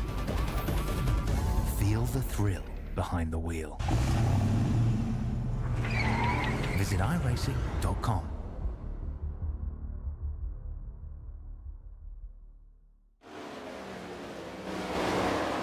And back live at iRacing's virtual Charlotte Motor Speedway. We are quarter distance through this 2024 running of the iRacing Coke 600, awaiting our first cycle of green flag pit stops. But let's go down inside the action for some RaceSpotTV fan immersion.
since we were last down pit road, but some of the battles tied it up. You'd think we just went back green. What that does mean, though, is we are on the doorstep of our first green flag pit cycle of the night, Derek. We did not see it early in this race. Had a yellow come out just shy of 50 laps in. Everybody pitted under the yellow. It was essentially unanimous 4 tires that have fuel throughout. We've seen a couple cars trickle down. Brad Newman, I think most notably. Paul Bergoli also in. They pitted about 5 and 4 laps ago. Not a ton, though, up front, though, have pitted since then as the battle for the race lead continues through this as Novak on the bottom has taken the race lead back from the 5 of Conti. And that really shows right there in that picture, Evan. That is picture-perfect proof of how a preferred line for a driver can be more important than the quote-unquote perfect line around the track, because those guys could not have been more polar opposites in the way they drove it. One at the bottom, one at the top, and so they came back together like a perfect, like synchronized gymnastics routine right there. That was beautiful to see. It was Conti who had the advantage for the bulk, but Novak led on the front and now the rear end. And again, we just await to see when these pit stop decisions come. The intervals are at the biggest they've been at any point in this race. 5.5 seconds back to 8th position. You're over 10 seconds back to the car in 20th. Again, grand scheme of things, to be able to run that close to some of the world's very best is very tight, but in context of this race, some of the largest margins we have seen thus far, and more than just that battle going on for the lead. You saw a quick peek. There's some more side-by-side back there. Patrick Gitter, though, 4th on the racetrack, says he's pitting this time. Does that tip off a Novak or a Conti? Do we see either of the leaders come in? Novak doesn't. Conti does. And here we go with the race leaders. And here you see now one of the hardest skills of all of iRacing, and it's proven by how much smoke came up off that pit road. Pit entry under green is a skill that not enough drivers practice, and it can bite you if you're not careful. A lot of smoke. They got to get these cars woed down to pit road speed of only 45 miles an hour. It is an often overlooked part of oval racing, is the ability to execute clean and fast green flag pit stops. It is, yes, highlighted by the dramatic moment of the tires sliding to the commitment line where that pit road speed limit is enforced, but it is so much more than that. It is the execution on pit road. It is this right here, the outlap. Trying to go full bore, but keep it below the double white line because you cannot blend back into the racing surface until you get back off of the exited turn number 2. You're looking for the blue cone there. Then they can blend. There is a lot of time to be lost, a lot of time to be gained. Novak did not pit when Conti did. Now the race leader is down at 1:15. So I want to make a note here on that graphic we saw a second ago for Conti, Evan. That was a 15.1 second pit stop. That's a little long for these next-gen NASCAR machines. So later in this cycle is done, if we see Conti back a little bit in the field, it could be due to that 15.1 second mark there on the time. We'll take a look at a couple other pit stop times and see how it lines up. But typically anything above a 14 feels a little long. And 22 nearly fenced it that time off at the turn. That was Brandon Bakey, excuse me, who got a little bit tight up on the outside wall. Might have gotten spooked by a lapped car on the apron and kind of unwinded the wheel a little bit early, but he certainly got a piece of it. Again, no incident. We continue on. And now the tricky part is, how long does this pit cycle go? And if you pit early, in theory, you're going to get the better tires sooner. You're going to be able to get the net gain right away. But a lot of these drivers fall a lap down early in the cycle, and that is a precarious position to be in when, of course, you have yet to complete pit service because it can trap you. Turn line down pit road. Shane Davis down pit road. Looks like Brandon Bakey also going to come in from the number 1 position. And just like that, everybody who had been out there on that long run has completed their pit service. Now, there's a couple of weird ones. Brandon Evans, for example, pitted 37 laps ago. I highlighted the fact that he came to pit road. He's a little bit off cycle compared to everybody else, but with Bakey coming in, it's going to hand things back off to the 5 of Michael Conti right here, who is going to pass the stationary Bakey car on pit road. Conti goes back to the race lead, and in a blink of an eye, everybody back on the lead lap, and Conti's advantage now swapped out 3/10 over DeMerchant when he was originally in a battle with Novak. So there's those pit stop times. Look at him a couple above 14. Look at Zach Novak at 15.7. Gitter a 16.0. And then you got some fast ones. There's Bergoli with a 14.6, a 14.1 for Newman. Those minuscule amounts of time on pit road can amount to really massive bits of time on the track under the flags. So that'll help shake this field up a little bit for these different pit stop times. And we'll monitor those all night long, because pit stops, entries, exits, and pit boxes can win and lose you in an endurance race like this. And the second half of that stat is time on pit road, right? So that can indicate how good your entry was, if you locked it up and slowed down too much, or if you got it right on the number. Newman, for example, 36.8 seconds on the pit lane. That includes the time in the box. For Novak, it was a 38.1. You got to go down to see Gitter with a 38.3, and that's it in the top 15 for cars who spent more than 38 seconds on the pit road. So slow total pit road time for those two, especially Novak, is why he goes from being P2 to P4. Yeah, so he'll have to now try to make that up here on track, or at least be prepared for the next pit stop to find a way to balance what he did the first time, because he doesn't want to have that issue all night long.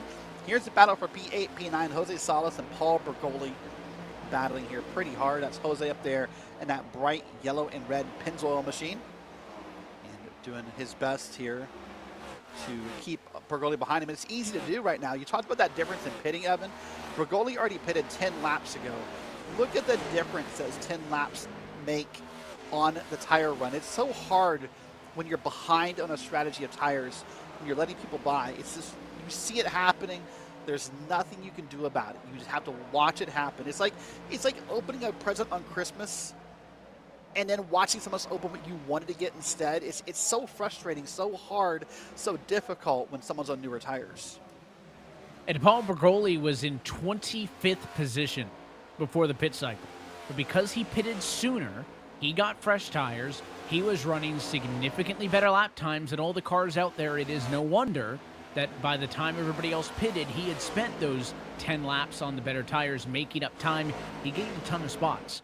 That's the advantage of the short pit. The disadvantage is that point that you just made, the fact that, well, now he has the oldest tires. He's going to be slower now than everybody else, and his tires are going to wear faster and worse than anybody else because he's going to be 10 laps ahead on the wear pattern compared to the rest of the field. So there is no crystal ball that says when the short pit, when the long pit is the right decision. There is a pro and con to either decision, and I think Bergoli is a good example of that. Gained 15 spots. That's a big win. Now the question is, at the end of this run, is it a net win? Does he end up better or worse than that P25 that he was in before? That's the only way you could indicate if it was a good decision or not. Yeah, so we'll wait and see. This is a long run. We'll wait and see how it comes out. And sometimes you make that call yourself. Sometimes you have friends or spotters or chiefs in the race with you who are helping you make that call so you don't have to.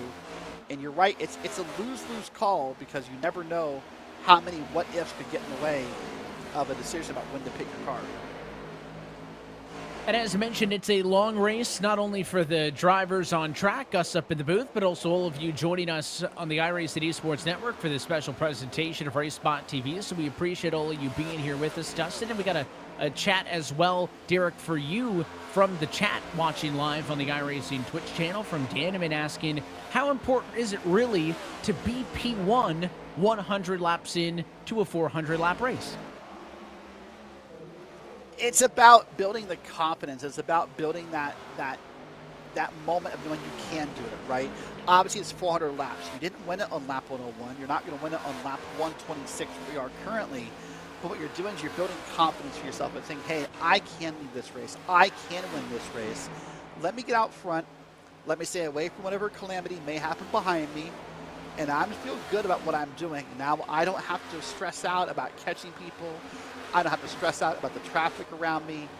It's my race. If you want it, you have to come get it. Catching me and passing me can be two different problems. And I think there's some drivers talented enough who may not have done a ton of practice for this race because they just have tens of thousands of hours of seat time. But I think there's also many drivers who their first fuel run is not in race, so they have an idea. But I will say, getting a start to the race like this is really beneficial as well.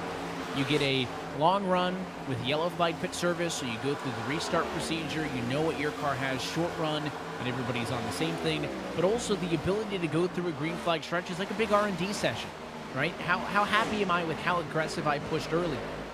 Did I noticeably fall off 40, 50, 60 laps into that run? Do I need to be a little bit more conservative to start my next run? Or did I have way more in the tank than I needed? Was I too conservative? Can I push a little bit more? Each of these green flag runs over the course of the first 300, even make it 350 laps of this race, all R&D sessions to build that perfect final stint. Yeah, so you want to try things. You want to try going up top. You want to try going low. You want to try to be in the draft, out of the draft. Anything you can think of to see how this car will behave. So when we get down to that final moments, you know what is possible. You know what you can do. And better yet, Evan, you know what not to do. You don't want to lose this race because of lack of knowledge. And there is that, I don't know if it's the angel or the devil on the shoulder that says, I mean, this race could go green for the next 270 laps. It certainly could. I think in endurance racing, certainly you want to be out ahead early because you do not want to have to scramble at the end, but it's different. A race like this is more than likely going to have several restarts, especially you get one late.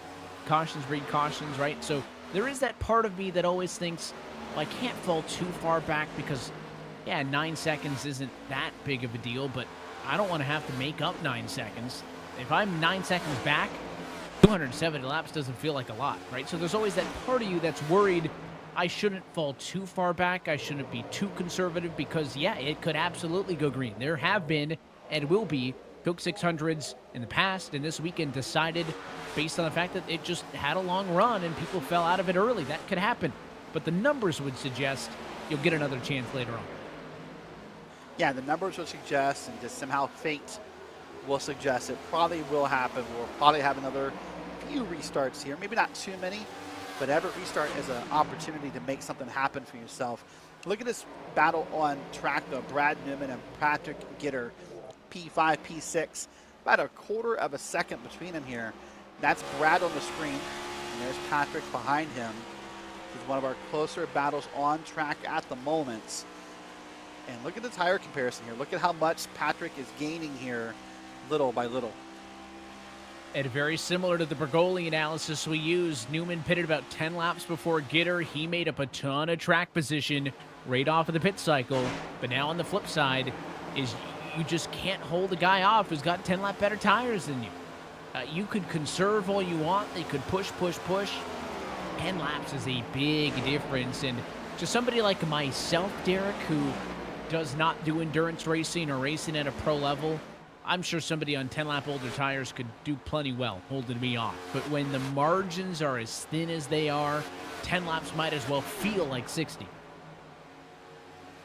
Oh, yeah, it really feels like a lot. 10 laps can feel like a lot, especially depending upon what happened those 10 laps. You know, was it a restart that happened? You know, was there a big 2-3 wide battle that happened? Just 10 laps can mean everything to a set of tires here. And if we get some late cautions, I suspect we'll see proof of that with who does or doesn't decide the pits and with the mental games that will get played in that moment. Here's a battle on screen right here. This is a great battle happening right at the start finish line. If you come around, there's kind of green flames shooting off the hood of that car there. I suspect maybe you're hoping those green flames make you faster. But right now, not so much here behind this red, white, and blue car. He is the predator in this scenario, and the prey sits up the road as he tries to get to the inside of the Team Conti machine just up the road. Behind them as well, a third car is Derek Heitman in P12, not that far out of the picture either. So, yeah, right there, maybe a three-way battle, we'll call it, for this battle from 10th position on back. Good nights for Galata, up 6. Hoffman's been pretty steady and sits basically right where he started, but Derek Heitman's up 9 spots behind him. James Holzer's up 12, so it can't all be positives, right? I mean, how are all of these people making passes if no one's losing? Well, there have been drivers who have lost down, and again, Davis and Bakey, top 10 cars, they're 30th and 29th.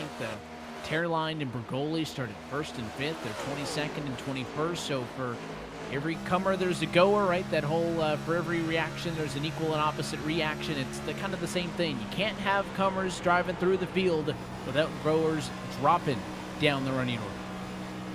We're looking on board with Derek Heitman here, now involved in this battle. It was a beautiful shot through his windshield. You can see the battle happening in front of him.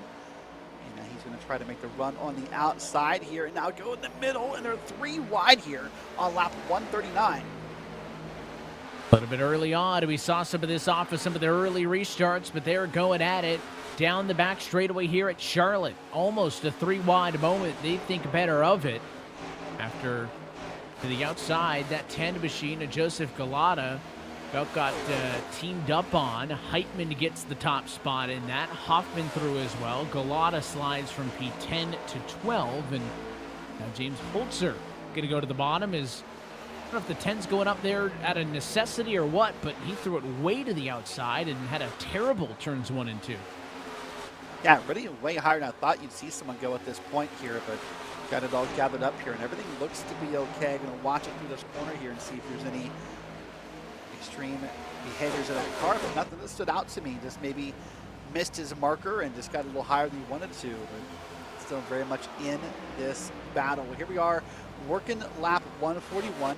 And back in the beginning, maybe about 100 laps ago, we talked about how this track was going to change, how the shade was going to move around, how the front of the track would get more shady, how the sun would come out and glare would come out, the sun would go down.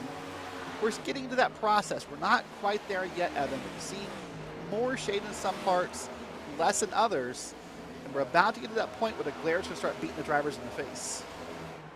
The overall temperature outside will not drop that much. When we get to the end of the race, we might get down to 70 degrees or so.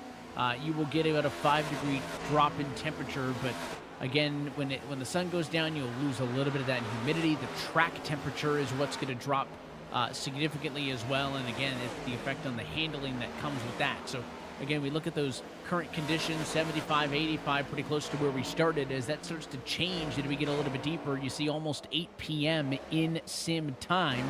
Of course, date in sim set to this Sunday for the Coke 600 to replicate start times out in Concord. Those are the numbers that we will continue to check in, and that is what's going to be changing over the course of this race. Just saw one car drop the pit road. That was Matthew Batby. He is off cycle 9 laps down. He comes down pit road after a 44-lap stint, so he is in for service. He, Brandon Evans, Dalton Collins, the only cars off of the lead lap, although Brandon Evans, in fact, just took his car to the garage. So his night is done, and we officially have the first DNF of this Coke 600. Well, in a way, while we're sad to see it happen to the driver, I must say that's a long, long time. 144 laps to have your first one. That's commendable. Then we waited that long for our first bit of attrition to happen here in this race. Typically in some of our special events, hey, attrition can happen lap 1 sometimes.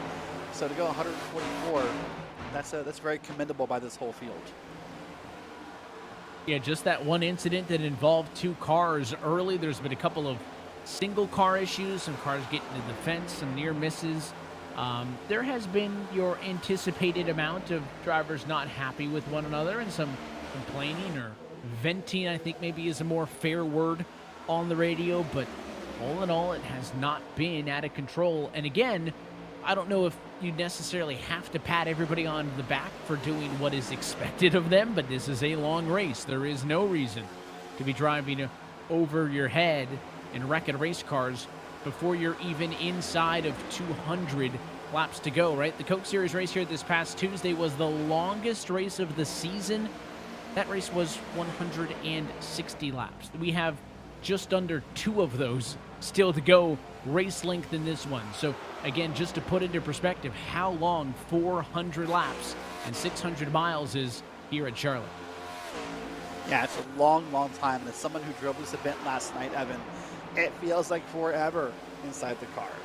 You know, while we love green flag runs as drivers, it kind of calms everything down. Doesn't make it boring, but it makes it quiet. And it just, this part of the race right here, I think from lap probably 150 to 300 was the most grueling part because it's just, you're waiting. You're waiting for the sun to go down. You're waiting for the track to change. You're waiting for anything to happen. You're just kind of in this battle right here where Jose Salas is. You're just kind of following someone. You're following a Brad Newman. You're hoping to make a pass. And, ooh, there's a little bit of glare right there. That's going to affect these drivers for the next 100 laps or so. On board with Jose Salas Jr., the number 16, the Pennzoil colors, as he's chasing down Brad Newman, the 31 machine. It's a battle for 7th and 8th spot right now. Salas on the bottom doesn't have the speed off the turn, and the 6 car's got the speed. Again, that's Bappy, lapped car, not a part of this battle. When the fresh tires are going to go on through, and it kind of threw off the depth perception for Salas, who just about got into the back of the 31 car. Now Newman and Salas going to go side by side. And the 8 car of Joseph trying to lend a helping hand, pushing the 6 on the inside. Wow, I thought for sure Salas and Newman were going to make contact there. I thought for sure you were about to use that C word that we dread, because I thought for sure that was about to kick off. But nope, it doesn't. Now Joseph on the bottom here, trying to get to the bottom of Newman, and easily makes that pass. Look at that. And now we'll try to catch up here to Jose Salas here. In this moment, out of 4, now down through the quad oval we talked about earlier. We start a new lap. So Joseph has had success in NIS or in special events before, Evan. And it's nice to see him up here, but some people may be surprised he's back in P8. It is interesting to see. He's had a, I would say, uncharacteristically quiet night. That's not to say that we are done and there's not still time to turn it around, but it just hasn't been a dominant performance that we've seen in the past out of Joseph. But again, when you're talking about a field in which your top 2 cars have iRatings of 8,100 and 8,500, it's fair that you're not just walking all over him. But curious if there's a little bit more that he's got in the tank, as he'll go to the inside of Salas and make a pass for P7. Yeah, Joseph's had a great NIS season, of course. We were looking at this as a special event, Evan. But for these drivers, this is part of the NASCAR iRacing Series Open.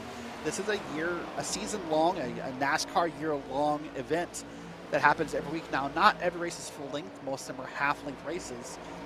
Joseph has already won 2 races this season. He's been on the pole twice, so had a bit of success, finds himself in the top 10 in points, and really wants to jump all over that.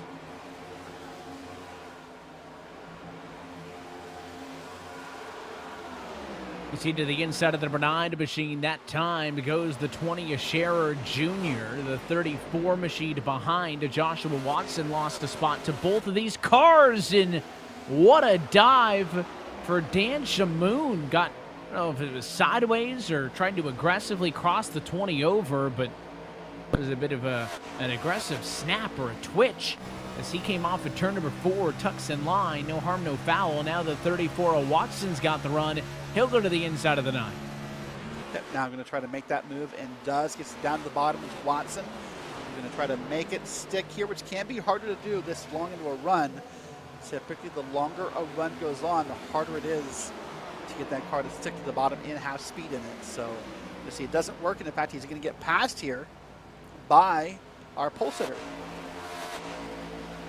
Maybe a bit of a resurgence in this one, could it be, for Turline? He fell as low as 26th position. He's back up to 19th. Again, I do find it a little bit hard to suspect that that car's going to get all the way back to the very top step. 17 seconds off of the leader. Again, not impossible. We're likely still to have restarts and something else throw a twist into this one, but just curious what he can find that he was unable to find in the opening 150 of this race, but things at least trending in a positive direction for the 23 at the moment.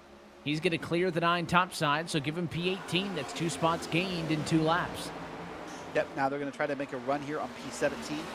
Currently held by Cabe McClinney here in that number 11. See if they can make that pass and keep moving forward in the field.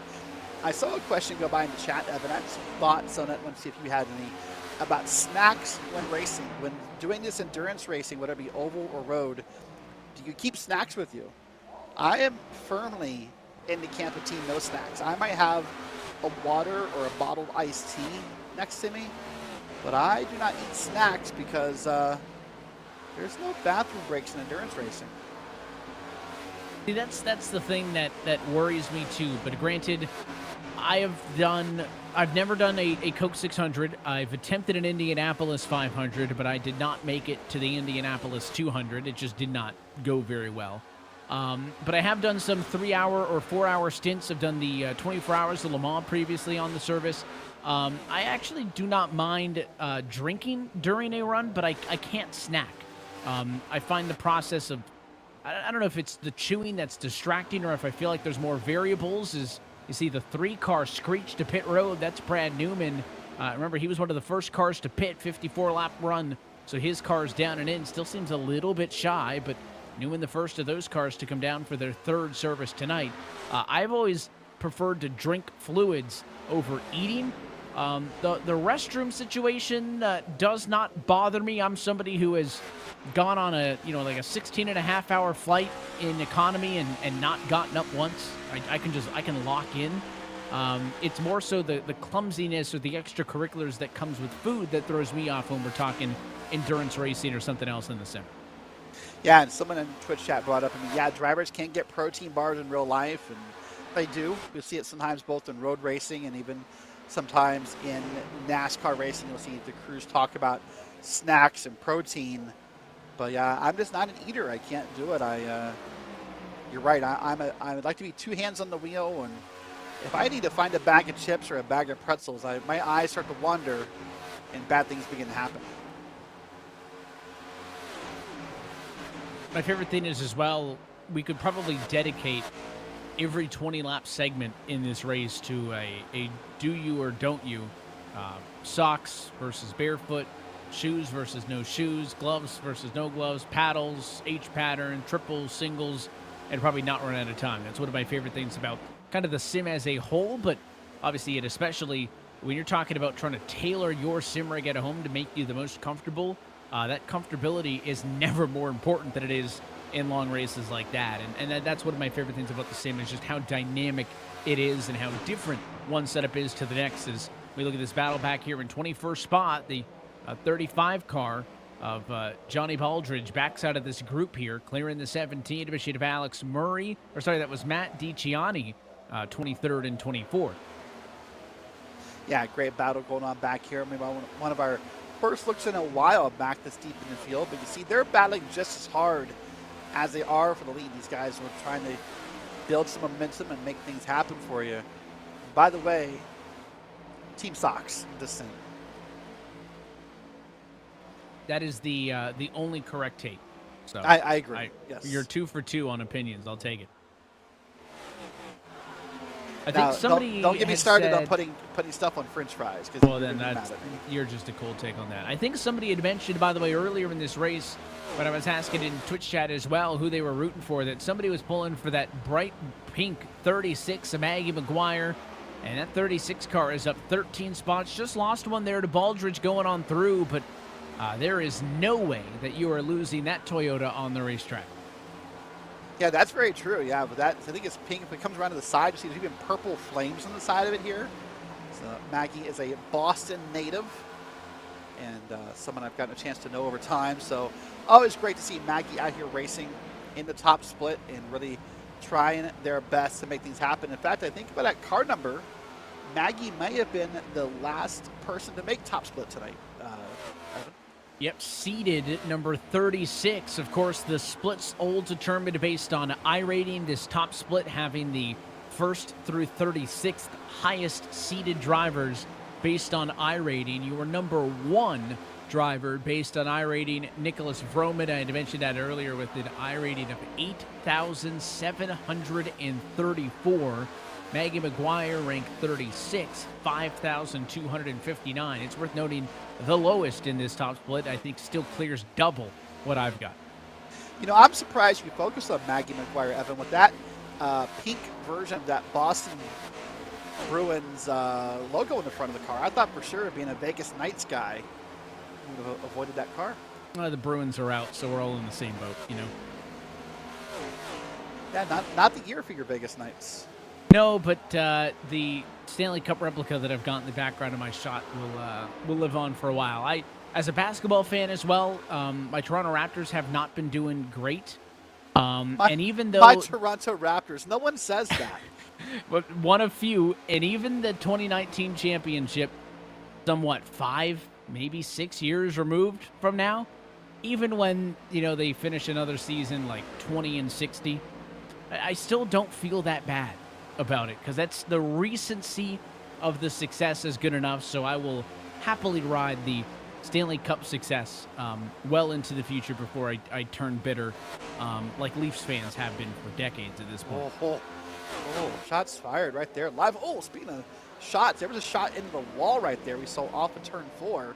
That car looks to be okay. That's the 12 car. But that was a big one. You saw the smoke come up and everything. We're going to keep green here, but that can affect how the car behaves as the night goes on.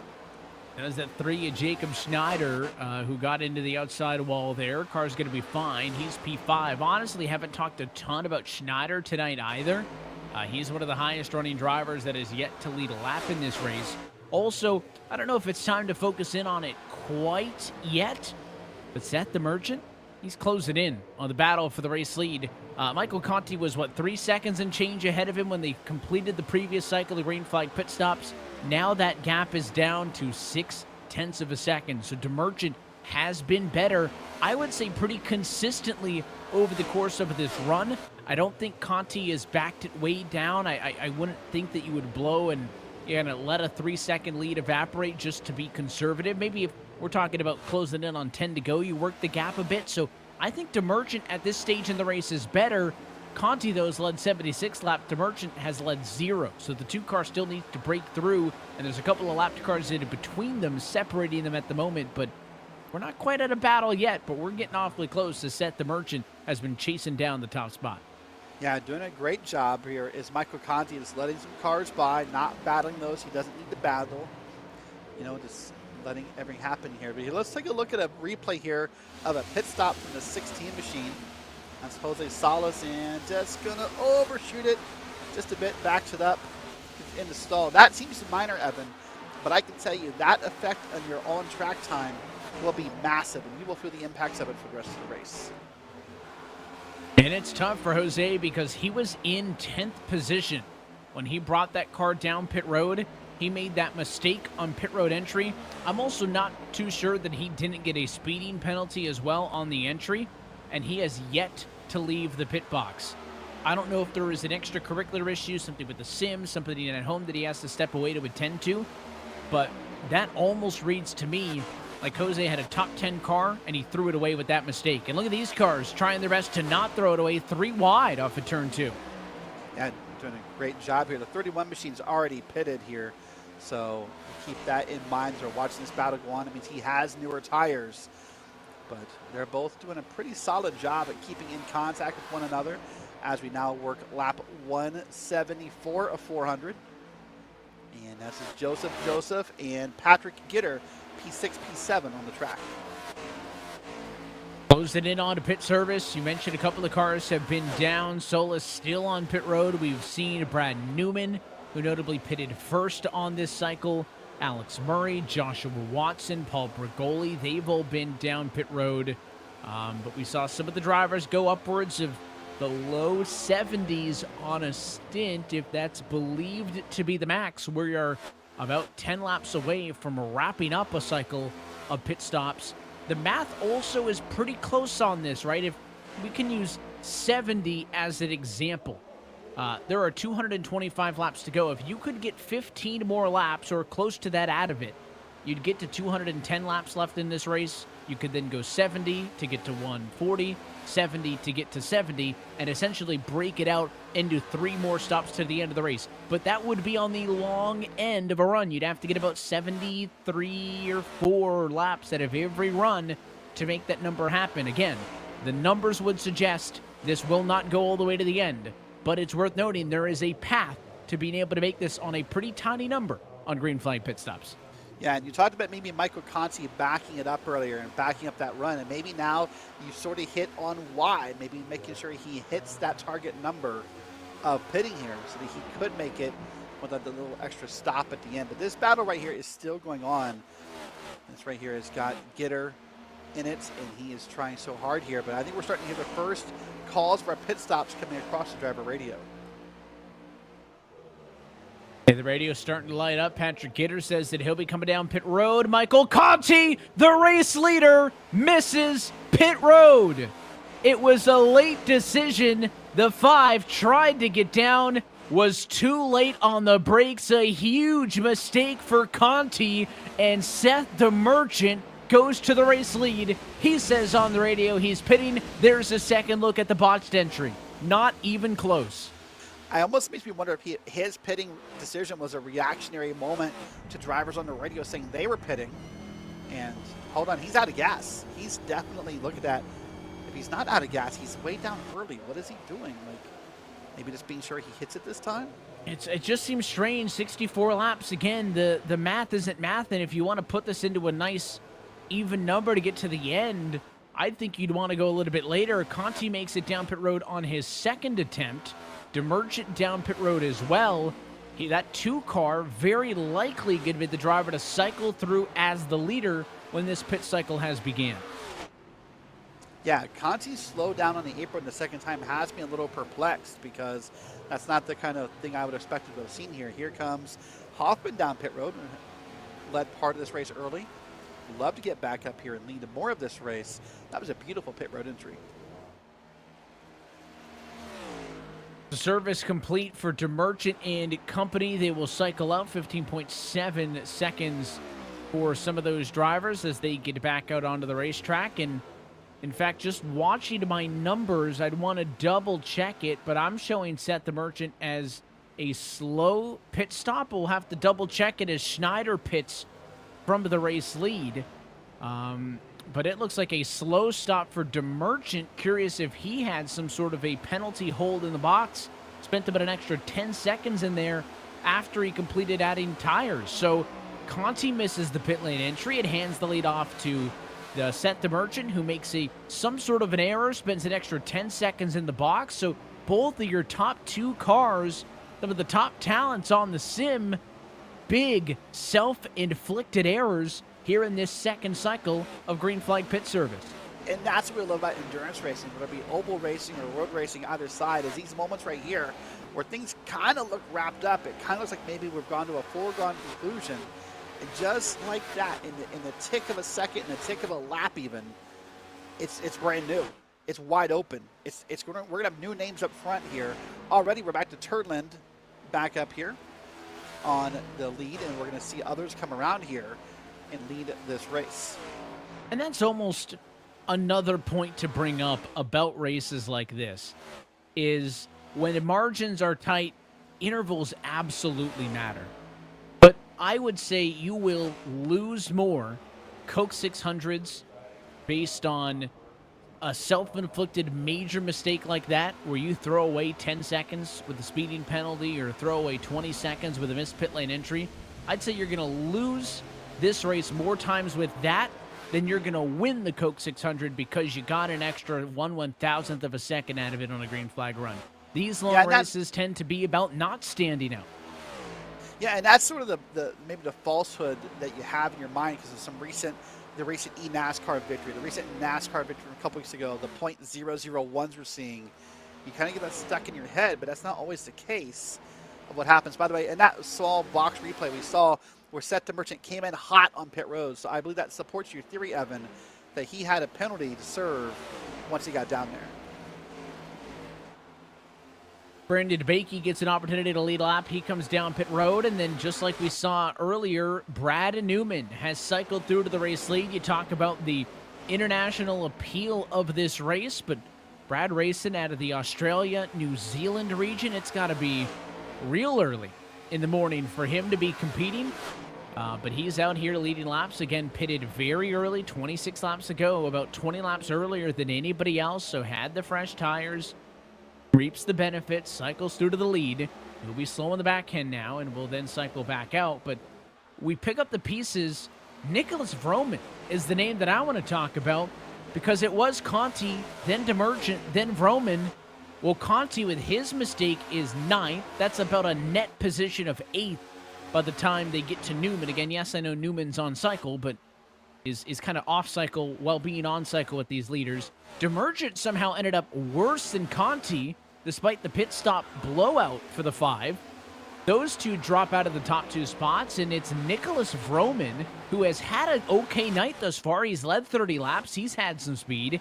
He's going to be the guy who all of a sudden finds himself in control. Yeah, if all stays well, he's likely to be in control once that pit stop for Newman happens. By the way, follow up here for Newman. Obviously, Australia's big, Evan. Has like 5 or 6 time zones in it. It's roughly noon for Newman right now. So, hey, it's late night for us. It's almost 11 o'clock East Coast time. 8 p.m. on the West Coast. It's nearly 1 p.m. for Newman. This is a good race day for him. Yeah, probably, as long as he get a good night's sleep. The kind of sleepy scaries are going to hurt him less than everybody else in the field, especially if you're on the East Coast of the States.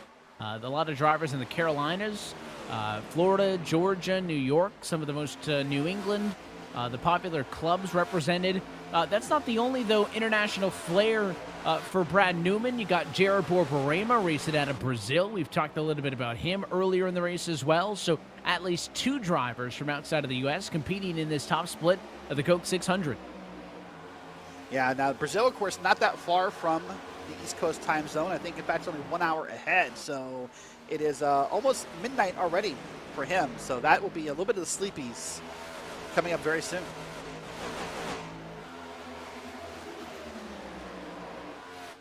Continuing to watch this battle for 5th, you got to wonder, Conti had enough speed to be a pretty dominant car. He led 82 laps before that mistake. Still the most out of anybody so far in this race.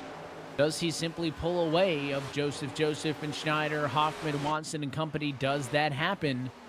Or is that car different in traffic? It's worth noting that car is probably not going to drive the same midfield than it did when it was out in the clean air. It may not just be as simple as riding a bike and getting right back to those lap times that he was putting down earlier. Yeah, these cars behave very differently, whether you're up front or whether you're back in traffic. And that's part of the answer to that question we got asked earlier about why do you want to lead on lap 101.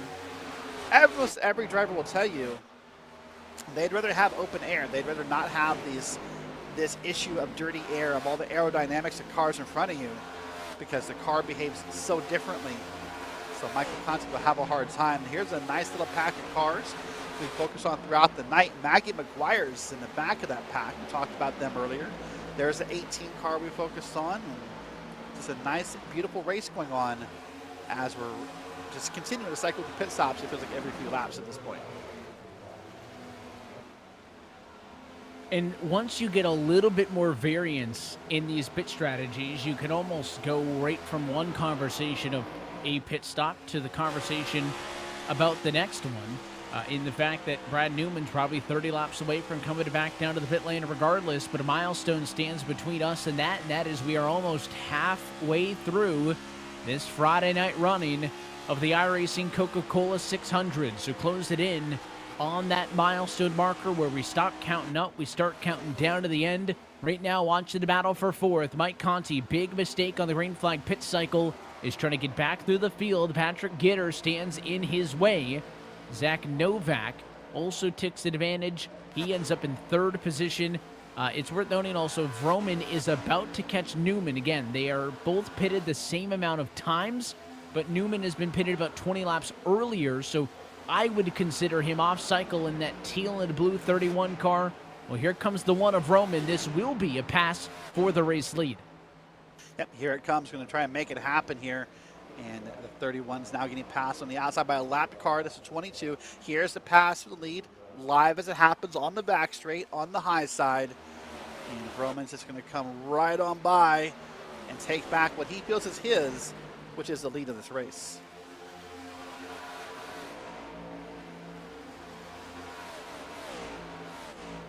And with that, he's got it at the start-finish line, so Vroman goes back to the race lead. Brad Newman going to continue to trickle on down. I think Newman has been pitting shy enough of everybody that, again, if this does stay green, he may actually end up an entire pit stop earlier ahead of everybody and would have to make an additional stop. Obviously, that would add time.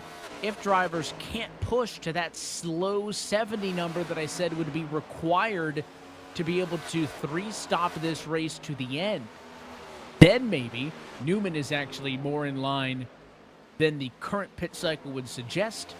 But again, I will defer to, the final result, because I'm not going to call anything until that point, but I would defer to whatever crew chiefs or teams discussions are happening right now, either in the sim or TeamSpeak and Discord, whoever's strategizing, because you get a big event like this, some drivers will just go out on it on their own, but then you get the Team Conti contingent.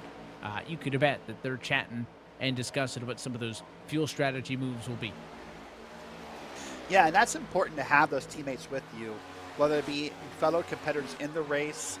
In the case of Zach Novak, the last I looked, Logan Sheets, the owner of Team Lockdown Racing, was in here helping Zach get through the race.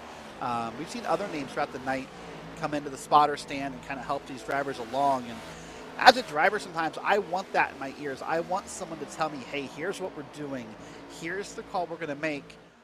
I don't have time for that. I don't have time to drive the car, focus on traffic, then do the math. I want someone to make those decisions for me. Tell me what to do, and I'll go do it for you.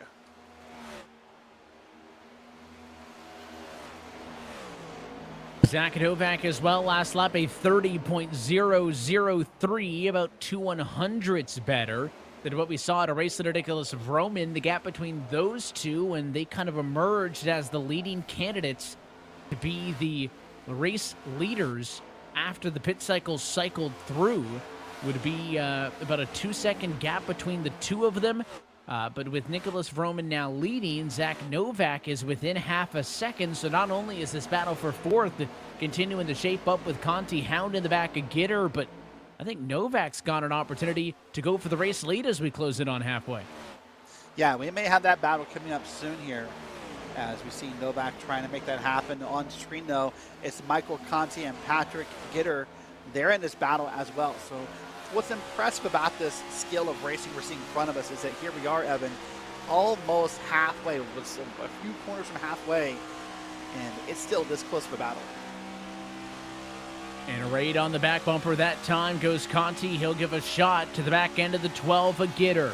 Ahead of them by about 8 seconds at the start-finish line. Roman leads, and we are 200 laps down and 200 laps to go, halfway through this Coke 600. Take a quick opportunity to recap your lap-led leaders. Mike Conti has led 82 so far. Clayton Hoffman has led 49. Nicholas Vroman, 37. Brad Newman, 11. Zach Novak, 9. Cody Turline has led 4. Brandon Bikey, 3. Patrick Gitter, 3. Jacob Schneider, 1. Seth DeMerchant, 1. 10 different race leaders, 1 caution flag in the opening half. Yeah, that's the more impressive stat, by the way, if you hit on the end. And I hate to use the word because I'm going to get blamed if it comes up again, but 1 caution across 200 laps. That is impressive to see. And as you said, now we start the iconic countdown, 199 to go. And we'll be 198 to go, and then so on, so forth. But you're right, Evan. The endurance battle's kicking on here, and it's just impressive. What's that song say? I would drive 300 miles, and I would drive 300 more, something like that. I think that's pretty fitting for where we sit right now, because that is the middle point in this one. So before we get to our next cycle, the green flag pit service, we will take one more opportunity. We'll step aside for a few moments, and when we come back, close it in on another cycle of pit stops. But we're halfway home in the iRacing Coke 600. It's Nick Vroman and Zach Novak battling for the race lead.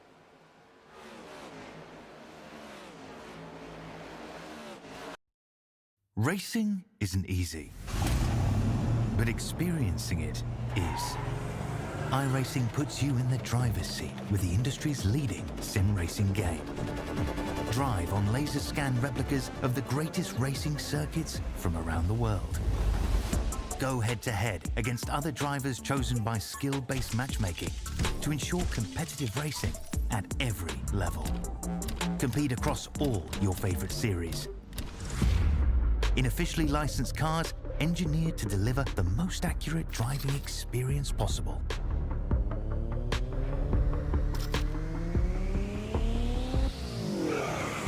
Join a race or host your own with players from across the globe. Race against the computer or in a league with friends. Feel the thrill behind the wheel. Visit iRacing.com.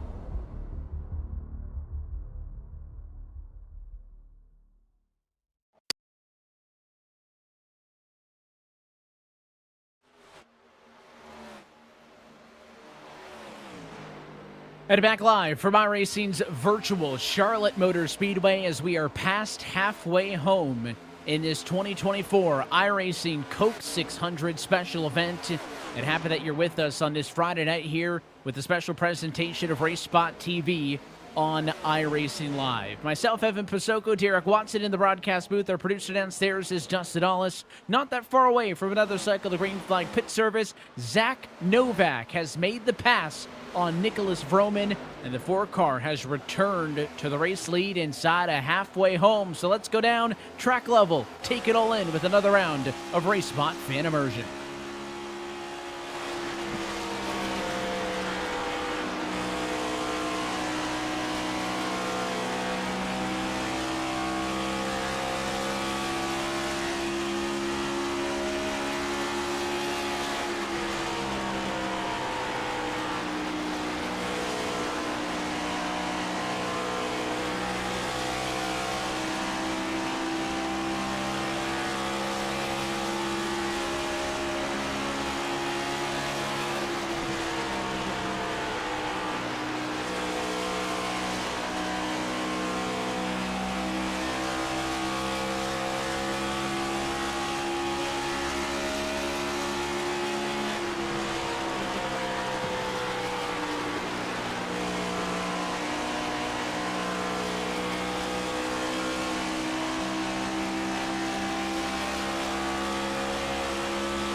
at the virtual Charlotte Motor Speedway. We're live back on RaceSpot Fan Immersion. Derek Watson, Evan Pasoko here with you live. And with 187 laps to go, the yellow flag has come out. Well, as we were nearing our next round of pit stops, this will change a lot of strategy. And we'll wait and see what brought the yellow out as the RaceSpot replay machine loads back up and gets ready to show it to us. But Zach Novak will hold the lead here with the caution out with 1:86 to go. All right, we're going to wait and see here as the cars now get lined up behind the pace car. Pit road likely to open this time by, it's going to be Novak, Roman, Gitter, Conti, and Schneider. Top 5. So likely everyone coming down. Up top there should be your lucky dog candidate. We'll follow that later. We're going to get your replay after the pit stop, so let's go ahead and follow on down. There's Novak and more. All right, and Evan, here they come. Zach Novak leads Roman down pit road for yellow flag pit stops. Nick Vroman was in the midfield the last time we talked about a yellow flag pit stop. Now that he comes in on the heels of Novak, the question is, does that number 1 pit stall give it an opportunity here to go to the race lead? Novak clean on the entry, nothing over speed, right sides, then lefts, he's out. Decent time of the box of a 15 flat. Where does Vroman end up? He's in that very last pit stall just now, pulling into the stall, as Novak's got to still make that whole trip down. Vroman's going to blend out P2, so the stall position for Vroman does not benefit him. He will not gain a ton in all of that, and it'll stay 1-2 for Novak, and then Vroman. Looks like maybe one driver stayed out. That would be Dicchiani, the race leader, tentatively on all of this. I don't know if he's going to stay out. He did pit 40 laps ago. That seems like a strange fuel number, but worth noting that he does stay out for the moment. Yeah, we'll wait and see here. Let's take a look at the replay and see what will happen here that brought out the yellow. All right, let's see here. Oh, just got ran over from behind, he did. And just got put up in the wall, and that will bring the caution. Ooh. Oh, a second hit there, Evan. That is brutal. Yeah, that second hit is what's going to do it in. I mean, that's a big shot, center of the corner, ton of damage, and that's going to be the killer in all of that. Now you'll see lapped cars an opportunity to come down pit road. Also, Matt Dicchiani does come down pit road, so the 17 machine is in. And again, now this is a little bit clearer on what we do for the second half of this race, because the fuel numbers are a little bit more in line with a safer strategy, 60 lap stints, what we've been seeing drivers prefer to do. Let's go on aboard. There's a little bit of a bump there and just got turned around by one of the Team Conti cars. Oh, there's the second hit from the opposite side. It doesn't look any prettier that much closer. Probably just an issue where that car got a little tight, Evan. I suspect in that corner as the run was going on. Probably lifted in the corner, and everyone else just missed the memo, and he got ran over. That harkens back to the one and only yellow that we had prior to that one, which was a car getting tight in turn 2, lifting, the car behind not immediately responding and turning him around from behind. Different part of the racetrack, but somewhat of a similar incident. Goes to show again, it can kind of flip on you just like that. And as we were kind of seemingly settled in and getting ready for another cycle of green flag pit service, we had just seen a couple of drivers, big names in Conti and DeMerchant, make some unforced errors on the previous cycle. Thought that the execution of the green flag pit stops was going to be the name of the game in the story for the second half of this race. Now we hit the reset button, and funny enough, it does not matter that we've been racing for over 2 hours, because all of that's erased.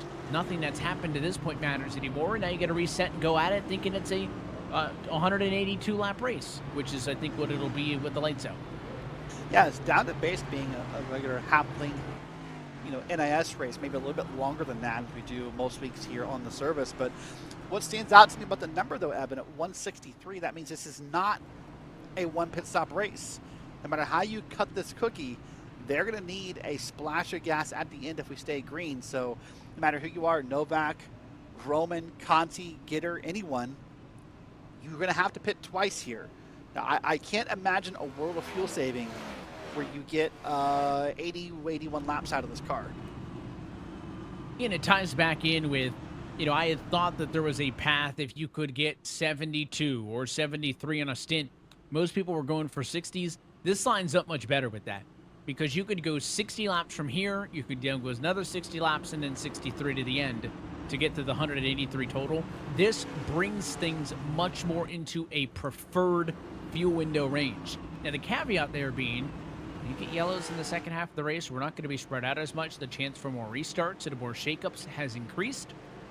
But at least that is a tolerable number to know, hey, we are 2 pit stops away from being to the end of this Coke 600. Pace car off it in. Zach Novak, through all of that, has cycled through back to the race lead. Vroman still alongside him in second. Conti third. Green flag back in the air.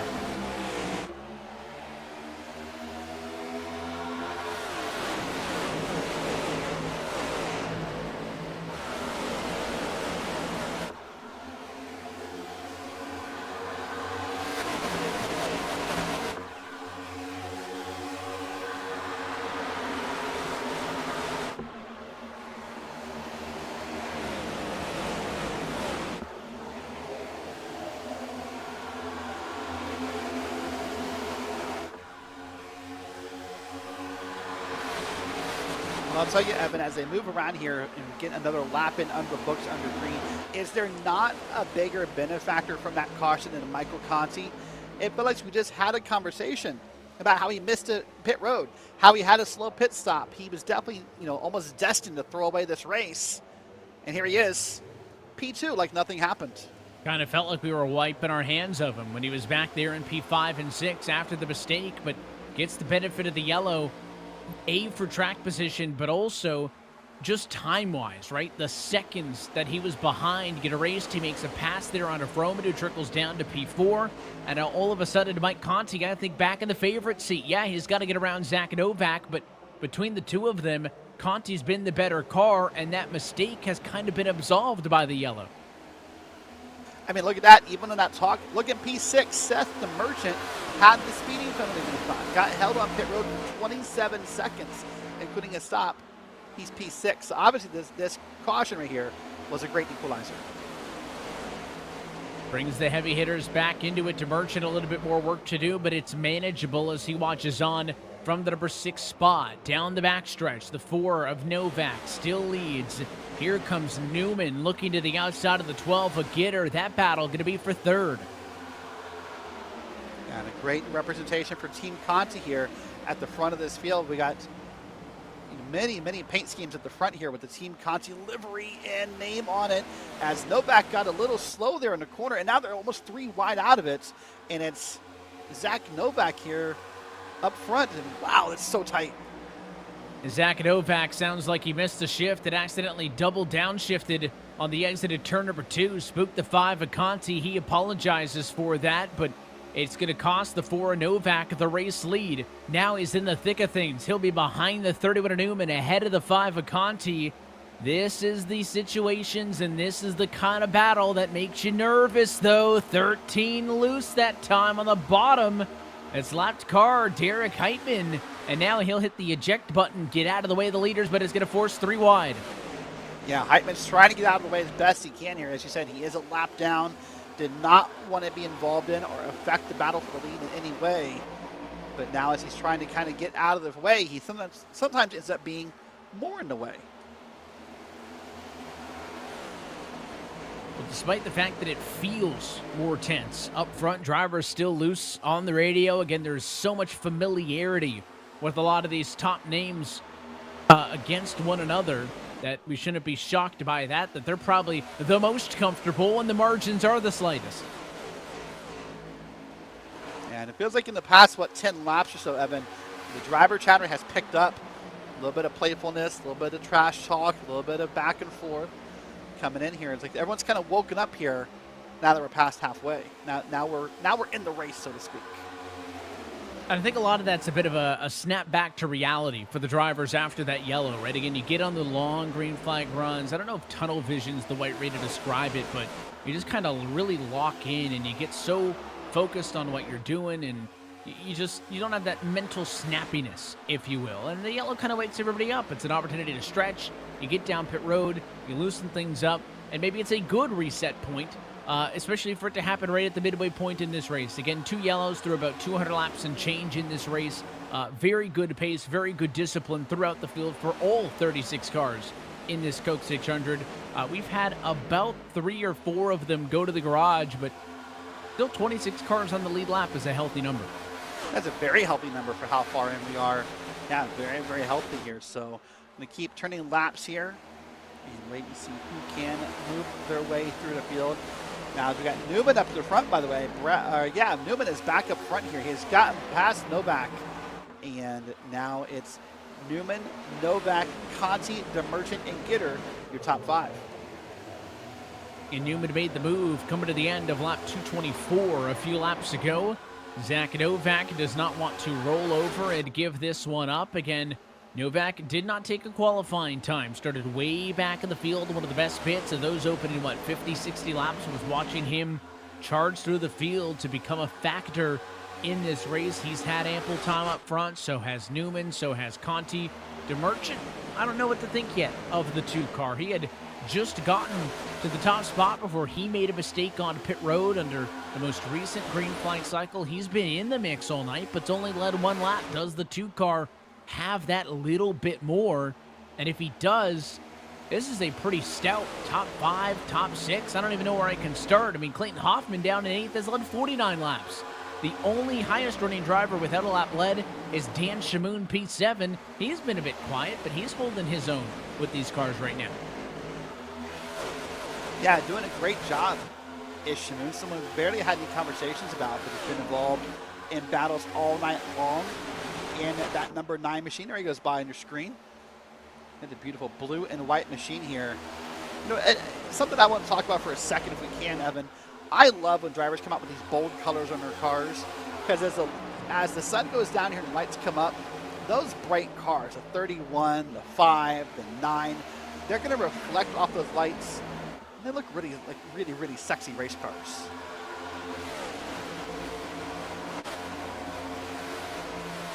Speaking of which, bright cars right on cue. Jumping back to the bright pink car that we had spent a little bit of time talking about earlier with Maggie McGuire, 29th spot. There's also a bunch of cars a lap down. Maggie, you've also got John Whitendorf, Edward Scherer, Dalton Collins, 4 cars a lap down. That's kind of a 4-way battle for a lucky dog position. Yeah, so lots of battles going on, both on lead lap and otherwise here. Novak back to the front, by the way. It's Novak and Conti Newman. And now Newman is under attack for P3 as we're in turns 1 and 2. Up front, you've got 7 cars separated by less than 1 second of the race leader. It is tightly packed in there. Side by side, behind the 31 of Newman is the 1 of Roman, the 12 car as well. Patrick Gitter to the bumper. He'll give a shot to the back end as Newman was 3rd. Now he crosses the line 4th. He slides a spot. The winner in all of that was Seth DeMerchant, who climbs into the top 3. On board with Gitter. Swinging to the outside. He sees the 1 of Roman's got the speed. It's a good call. They'll both go topside, and they will both clear the 31.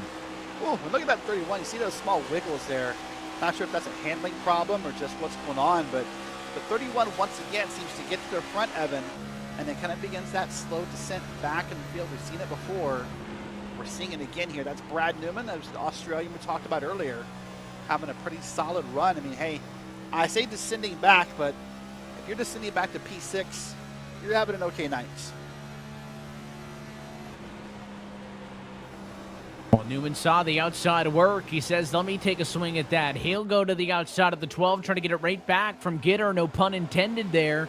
Gets a nose to the outside. And again, now he has the advantage of being able to get back to the gas when he wants. He doesn't get pinched down like the 12 is on the bottom.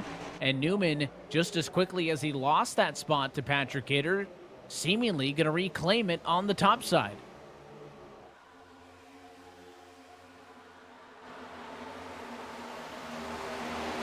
Now they're mostly single file, as you said, riding that blue line. That big, bold blue line was part of the repave graphics we got in iRacing back in the 2018 build of this track. And that blue line, in my opinion, makes it such easier for drivers to kind of stay down there and find that mark with their tires. It's so easy to do. So they're all going to follow the line here and swing back out of the corner. Look, it's what, 10, 15 deep in a single file line.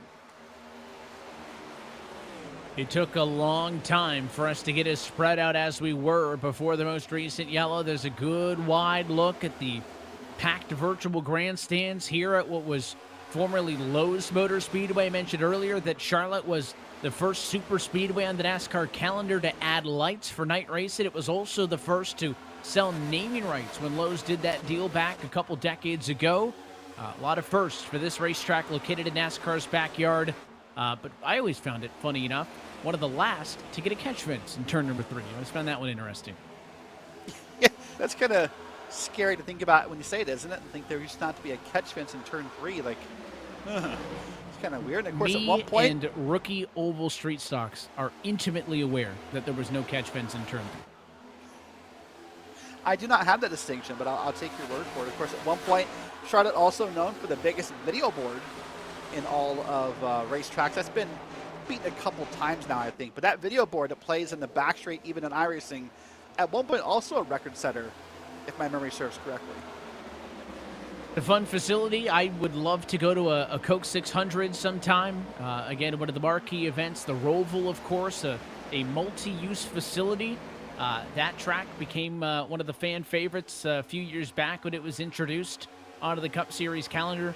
I may not be very good at driving it. The Roval is so much fun to drive, especially in the older Cup cars, the ones that weren't really designed to drive on road courses, and they were a handful. Ton of fun. A lot of sparks that time, though, off of turn number 4 is showering the field in sparks. Might have been the 2 machine to Merchant. Might have got a bit of the fence. Saw a lot of smoke. 2's going to be okay. He continues on, but it was certainly a light show for the fans in the front few rows. Now, we talked when this run began about the gas situation, how we think that anyone can make the run.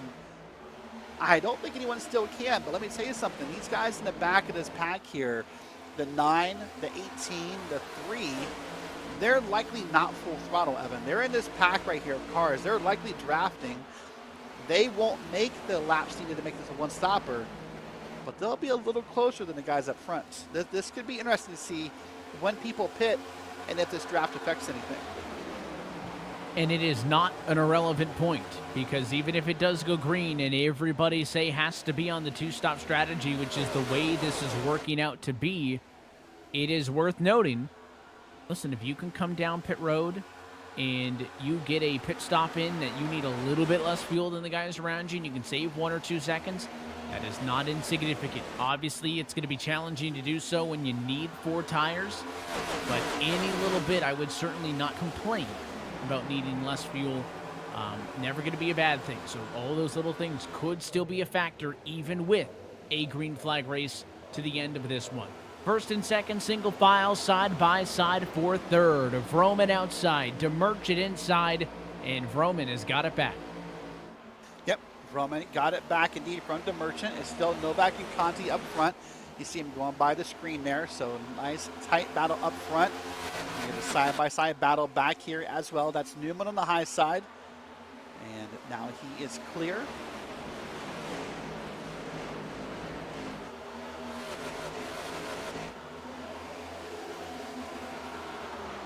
So right now, Evan, as a driver, what's happening is every driver has a routine in their head. You know, we talked about the mental fortitude and counting the laps or not counting the laps, but everyone has something.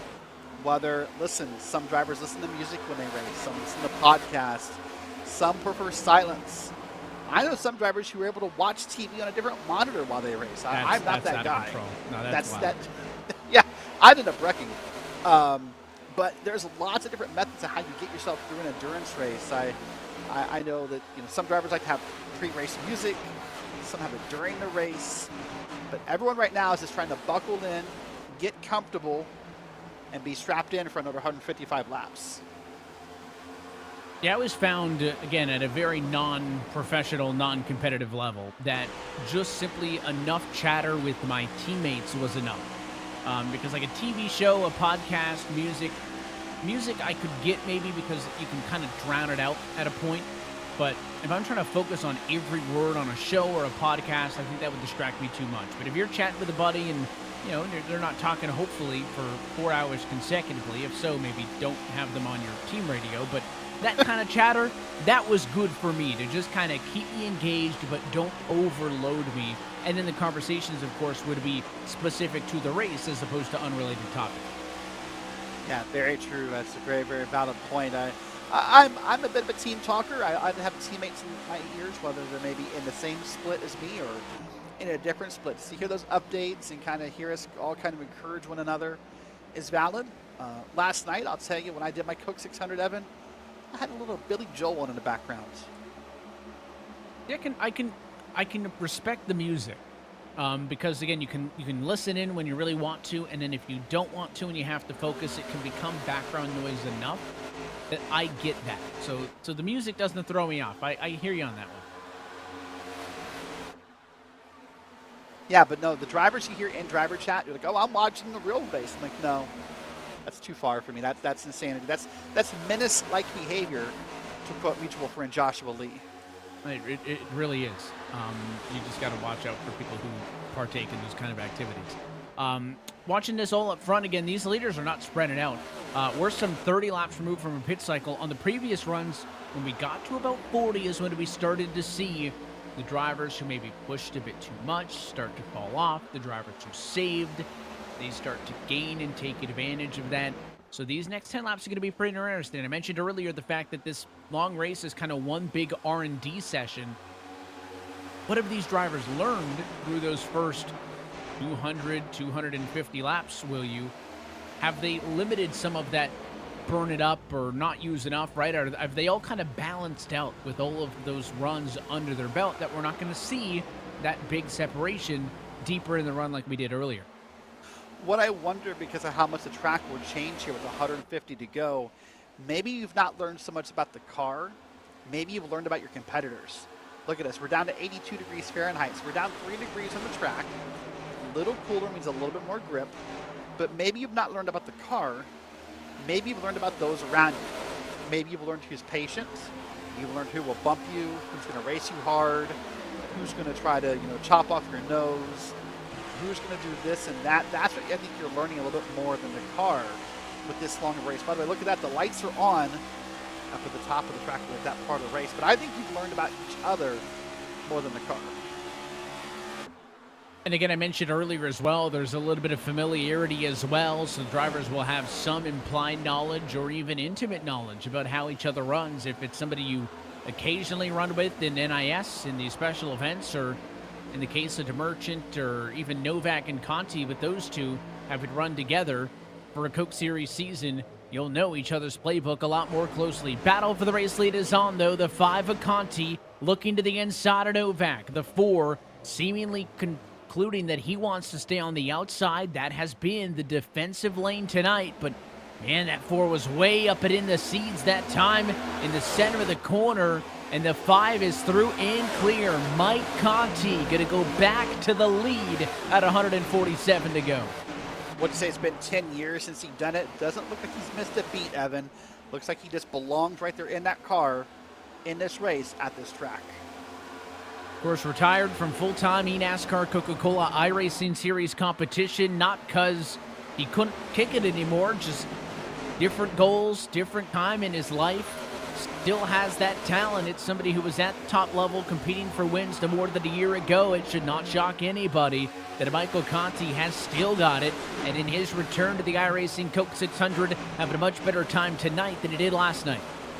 Well, listen, talk about still got it. I mean, you can see the respect and the trust in his peers. There's, 2, 3, 4 maybe different Team Conti paint schemes out here. Will they be working with him or representing the setup shop he has or whatever they're doing?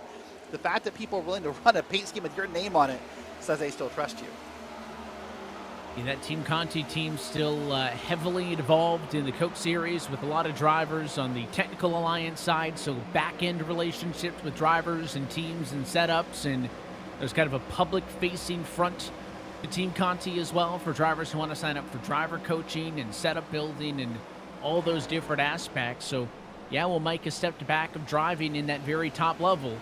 He is still very involved here on the surface, and that 15 car just drove it into the outside wall. That was Dalton Collins' lapped car fresh tires, not a part of this battle, but he's trying to be careful and pass these leaders, but looks like that would be Mike Conti if I was in the field, just blowing the doors off him. He's got to be careful here with the closing rates to take his time making some of these passes. Yeah, and if you have a real-life spotter in these cars, if you have a friend out here watching, they're telling you, hey, listen, that 15's got tires, just let him go. You know, he hit the wall a second ago. Those are the things you want to get alerts about as a driver. You want to know what's coming. This way you're not surprised when he closes on you so fast. Watch this difference in tires right here. Watch, he's going to blow by Mike Conti right here. Not yet. If I didn't get him in the corner, down the back straight, he's going to cut low, and he'll make this look easy. But once again, Dalton Collins laps down. This is not for the lead. And not a pass for position. He will unlap himself by a lap. Collins will go from 3 laps down to 2 laps down, where he'll sit with Tanner Love and Jonathan Ashalem. Those two cars both 2 laps down in the running order, but again, not in a battle for position. That's with your leaders. Those top 3 or 4 have pulled away from Gitter on back. This is 5th on back. Are we going to go 3 wide off of 2? The 7 of Holzer's in the middle. Bottom is another lapped car. I just mentioned him, Jonathan Ashalem. And it's going to force more 3 wide now with the leaders. It's going to get tight. Oh, that's going to be scary right there coming out here. Down to the quad oval. They're going to be 2 wide now. They get out of the 3. But I suspect they'll get right back into it here. And they'll keep fighting all day long. This is 7 up top. You know, look at the top shelf of this racetrack here, Evan. Trying to burn these laps around. Top shelf, right where they keep the cookie jars, where these drivers are putting it, right on the outside fence, and 3 wide still all the way through the corner. Now the 7 of Holzer kind of finds a gap topside between the 2 and the 3. It was a bad exit for Joseph. He loses 2 spots, has to tuck back in line and resets. And again, we are just not seeing the separation like we did earlier in this race. The top 4 pulled away. There is an element of it. But if we had done this same 45-lap stint earlier, this battle would be 3, maybe 4 seconds off of the lead. Everybody has improved. Everybody has learned to make this final couple of stints as exciting as it's going to be. I think it's important to say, once again, that this is an open setup race. It means the drivers get to go in. They make adjustments pre-race. They make adjustments during the race. They can tighten up the car. They can loosen the car. They can make some small adjustments that will help make it better. But oh my gosh, what's not better for Newman right there is that he is stuck in the sucker hole 3 wide coming into turn 3 at Charlotte's. But everyone's learned what to do with the car. And I think the colder track, hold on, I'll come back to that, because the 7 got loose in front of Newman and almost wadded up the field. Yeah, not liking this whole battle because it's getting awfully dicey. That 7 car got a little bit tight, slid up into the 2, and then it broke sideways, and he just about wrecked it, and Newman had a front row seat to all of that mess that was going on, and somehow they go from 3 wide at this very spot on the racetrack a mile and a half ago to single file. But you know, with this cast of characters, it's going to be short-lived. Part of this is the fact that a lot of these drivers don't like just lifting and putt-putting around. They want to fight. They see a gap. They're going to go for it. They are actually probably more comfortable pushing than they would be backing off. And Joseph topside that time makes a pass. Seth the Merchant, we were talking about a possible resurgence for him in this second half. He has trickled back down to P7. Things for the moment maybe have calmed down. Let's take a look and see here. We're going to have a couple cars hanging it high on the top side here out of the corner. No P-wide racing anymore. But I do believe, Evan, as far as why this track is racing this way, it has to do with that colder track temp. There's more grip in this track. There's more speed in this track. And that grip does sort of equalize the field a little bit as far as everyone having a better setup. But you're right, it's getting crazy out here. If I was a driver in this pack, I would consider backing out a little bit and waiting for the unfortunate to happen and then driving on by. But here's a battle for the lead. This is Roman back up to the lead where he was earlier, Nicholas Roman. And Evan, he wants that spot for the eNASCAR champion.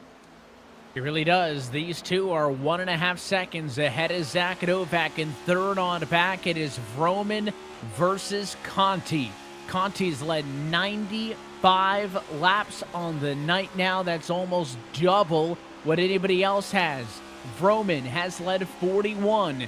He feels like he's got a good opportunity to go for the top spot. He's got to run now. Looks to the inside, but then jumps on radio, says, I'll push you here. So Vroman, no immediate attempt at going for the race lead. He and Conti have plenty of gap here to work with. And I want to point out something right here and why I think Vroman's doing so well. And a question that you and I think get all the time is, how do I get better? You know, what makes a great driver? And watch Vroman here out of this corner, tracks it almost up to the wall. That is a skill that takes a lot of time. And when you do that correctly, Evan, you'll find a lot of speed in that car by how far you're able to track it. Watch here, about middle lane up in 1 and 2, but tracks it all the way out up against the wall here. A lot of drivers are scared of that wall, and you lose a lot of time by not getting out there. And you'll see again, he offsets his car to the right. What he doesn't want to do is be in the direct wake of the car in front of you. You're going to get the dirty air, but then on the straightaway, you're fine. You'll take it. You'll draft to the bumper. You get to the corner. You don't want to be in the heels. You take a step to the right. Why is that? Well, that air hits the 5 nice and clean. There's no cars in front dirtying it up. It's pretty good downforce on the nose of the 5 car. When you get to the 1 and you're in line behind, the air's spinning, it's twirling, it's flipping. It's not hitting the front nose of that car clean. It's dirty. It does not give you the downforce. You lose the front grip. That's why the car will get tight. It'll push. So what do you do if you're the 1 car of Vroman? Well, you don't mind about the downforce on the straightaway, so you get in line on the straightaways. But then you get into the corner, you stick that nose out. You want clean air. You want smooth air hitting the front of that Ford to push it down to the ground to help it rotate through the corner. That's why he does not want to be behind Conti in the turn, but doesn't mind being behind the 5 on the straightaways. And what that might do is it might make Vroman a little slower, though, because typically most drivers want to hang on the bottom here. So that searching for a line could slow him up a little bit, but there's no way to tell because he is within 1/10 of a second of Michael Conti. He is right there. And by the way, you would think maybe battling for the race lead means that they would be losing time through that battle. They've actually gained about 7/10 of a second on this group right here. They are only pulling further away from Zach Novak and company. Joseph just made a move onto Patrick Gitter. He'll go P5 to P4. It'll drop Gitter down to the number 5 spot. All of this about 2 seconds and change off of the leaders. Doing a great job, these guys are, at driving this car and just keeping that lead. There's a lapped car here. Going to try to make their way around here. And it is the 30, I believe, back there, Evan. He's now going to try to do what Dalton Collins and others did earlier and get his lap back the old-fashioned way. You're on board with him now as he tries to get his way through Tanner Love as well. 2 laps down. He would like to go from 2 down to 1 down. He's just got to be careful to find a way by that does not impact the leaders. Tanner's got enough wherewithal to know the situation, to know the context. Again, had the run, could have easily gone to the inside of the 1 that time off of the corner, didn't do it. He's better, though. He'll have to do it at some point. He can't just not drive his car at optimum speed, but he's going to do everything he can to not affect the battle for the lead. And as a driver, why Tanner Love is pushing so hard right now, the difference between 2 laps down and 1 lap down feels massive. It's a mental thing, right? You're 1 lap down. Now you're fighting for the lucky dog. You're fighting for the free pass.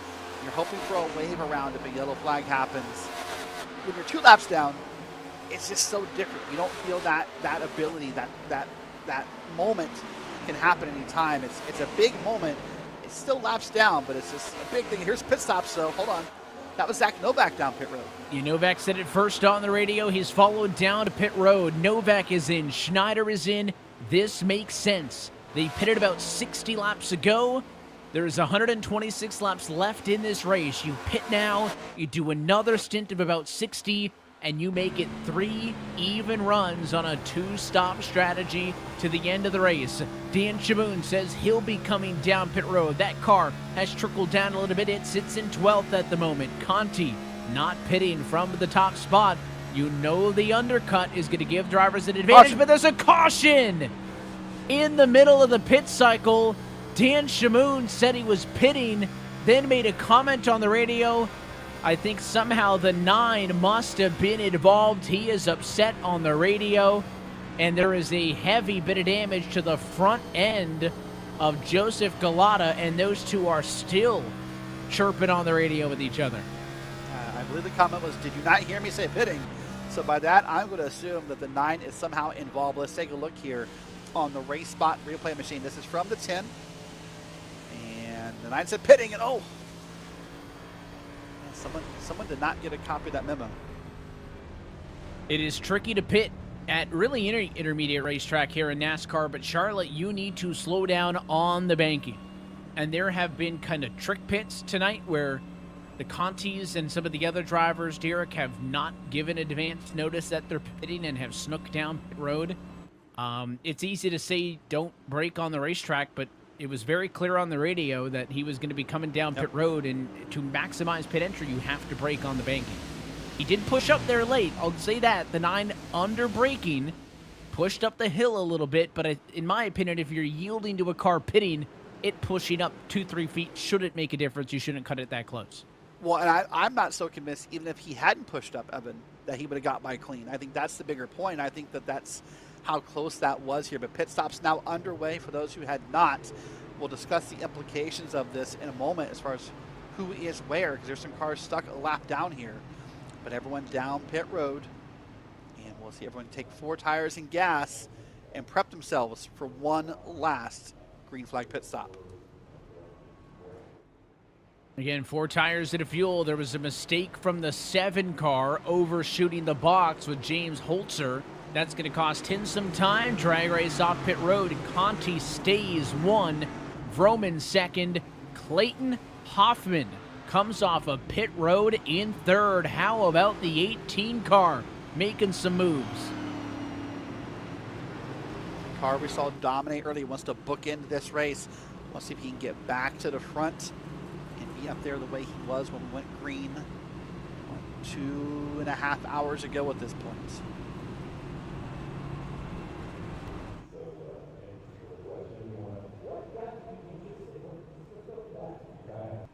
You mentioned a couple of cars stuck a lap down in all of this, looking for wave buys.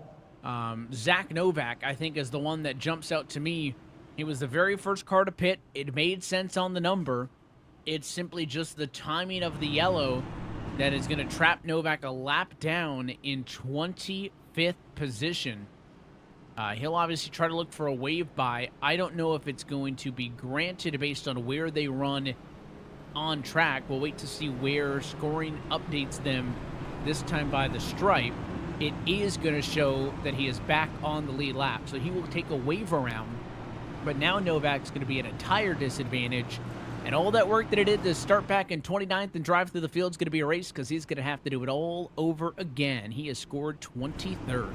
Well, and not just back to the field, although it is literally back through the field. He's not going to line up 23rd, Evan. He's going to line up behind any lap down cars. So it's going to be even worse than that.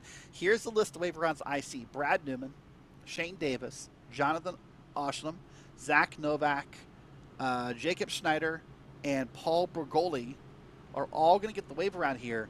They're going to line up at the tail end of everything, not just the lead lap cars. They're going to line up behind the lapped cars. That, I can tell you from experience, is awfully frustrating to have happen to you. And Newman included in that as well. You were looking at 79 laps led of race leaders back there in that group of cars that are getting the wave rounds 20th through 25th. Those 6 cars include a lot of really fast drivers, notably Newman and Novak, who get caught out on this strategy. And again, now it doesn't matter. The fact that it's a 600-mile race, you've got 120 laps to make it all up. It does not matter what's happened until this point. They've done it once. I know on pace they can do it again, but it is going to be awfully, awfully tricky for those drivers to get back into it. Again, that I would not put in the bank of self-inflicted errors, but it's that kind of uncontrolled variable as well that can end your night. Wasn't that, like, that's the epitome, though, of why we don't want to pit early as oval drivers, why we want to wait as long as possible, because Listen, had Novak waited 5 laps, maybe less, he wouldn't be in this spot. The risk versus reward, the benefit of the short pit to get the fresher tires, the risk of exactly what happened right there. Yeah, risk versus reward, that's a lot of what we do. Well, Evan, we're down to less than 1 NASCAR race. That's what we got left here. We've been counting down the laps. It's, well, you did 160 with Blake McCandless on Tuesday. We're down to 121. It is the home stretch, or what is otherwise known as a fully NASCAR Coca-Cola iRacing Series race left to go. It just depends on your perspective on life, on how much time is left in this race. We can tell you for sure that these drivers cannot go to the end of the race on the fuel on board. We are at least one more pit stop away, and it's been a while since we made it all the way through a green flag cycle of pit service, I should say. Again, the trends would suggest this race is going to get real aggressive, real fast. Pace car down and in with 120 laps to go. Green flag is back in the air for Mike Conti.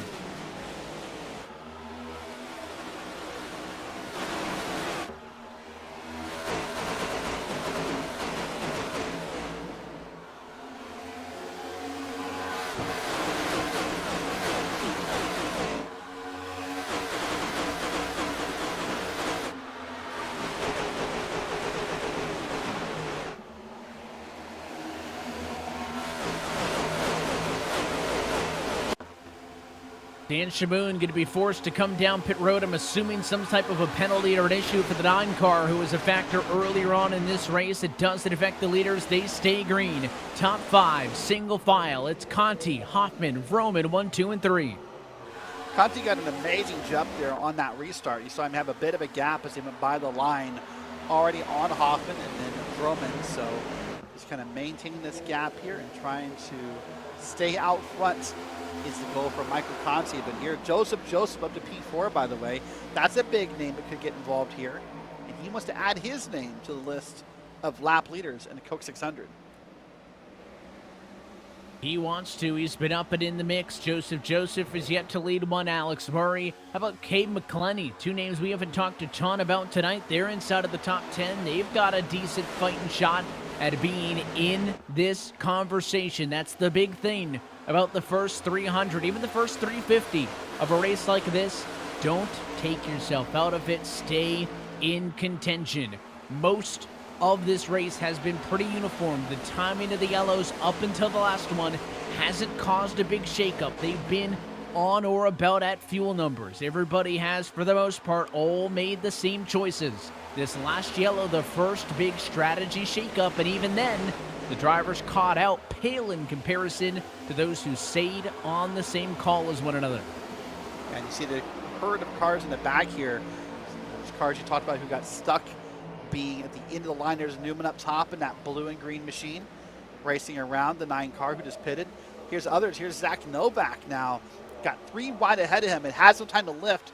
He can't lift, Evan. There's not enough time left. He has to try to get by it and to get ahead of it. You saw a little bit of that on the last run when they were 3 wide at multiple different moments. There is no more give.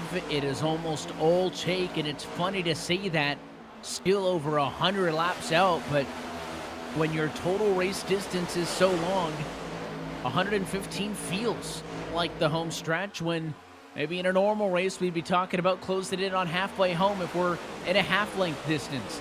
But it is all about perspective. These drivers have indicated they're willing to get aggressive. A little bit more spacing, I'll say, off of this restart compared to the last one. You're going to jump back here to the 11. That is Cade McClenny on the bottom, the 2 to Merchant on the outside. First bit of side-by-side is right here. And they get it back single file there. They're going to try to line it up here and make sure they don't lose too much time on the leader. We got some more side-by-sides back in the field. You see Maggie McGuire in that bright pink car, easy to see. There's the 7 and the 31 side-by-side. So there's some battling happening here. These drivers are being selective about when they want to do it.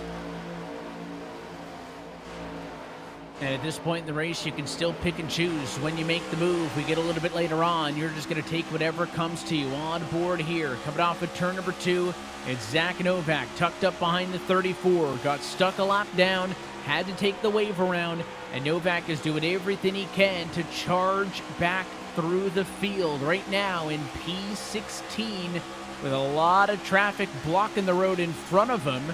32 car to the inside, that's lapped car John Whitendorf. To the outside, it was Joshua Watson. The 4 clears that slower machine on the bottom. Now he can get back to work. Right now, if you're Zach Novak, this is frustrating. And what you have to do is you have to keep calm. You have to keep yourself collected. You can't let that emotion get the best of you, because you need to have this focus on how to get through the field. But up front here, right there it is. There's Michael Conti, Hoffman, and Vroman, 1, 2, and 3, all within about a half a second of one another. And then there's McClinney back here and P5 in that bright, bright yellow machine. You can't miss it. McClinney's on the scene and is in a good spot. The 11 machine, again, I think maybe a race high, P5, for the driver who started in 12th but had been pretty quiet for most of the night. The red car in front of him. That is next driver up the road, P4, Patrick Gitter. Next up, the red and blue, number 1, that's Nick Vroman. Second place is the green Clayton Hoffman machine. And then to P1 is the Mike Conti number 5 car leading the way with the red, white, and blue colors on board. They're all separated by only about 0.6 of a second as we run now. Plenty of drivers have come and gone. We are moments away from being inside of 100 laps to go in this Coke 600 marathon night. And now the games begin. Now the mental games begin. The number crunching, the what ifs, the who's, the how's, the where's, because it's one pit stop. That's all it is here. And we're not all locked into the same pit stop number, Evan. We can pit, they can pit on different laps and get to the end. So who wants to pit early? Who wants to pit late? Who wants to do what could affect who finishes where in about 109 laps. The consequences for every decision, every mistake, every achievement amplified as we close in on the end of this race. Still single file for the top 7. One car looking to the inside down the back stretch. Maybe back at about 6th or so, but let's wind this back and take a second look at what happened with Hoffman there. 2 tires on the white line. Big bobble, but an even bigger save. I know that's consequential. Hoffman falls to P5, but I've seen a lot of cars end up on the wrecker getting that loose. And, and that's a frustrating moment as a driver right there, Evan, when you get loose, one car gets by you. That's okay. But then it's like, you're at a restaurant, you open the door for one person, and like 5 more people walk through, and you're like, when is this going to end? Like, I didn't promise to open the door for everybody, and that's what happens watching here. It's going to get passed, and then it feels like forever before they stop passing it.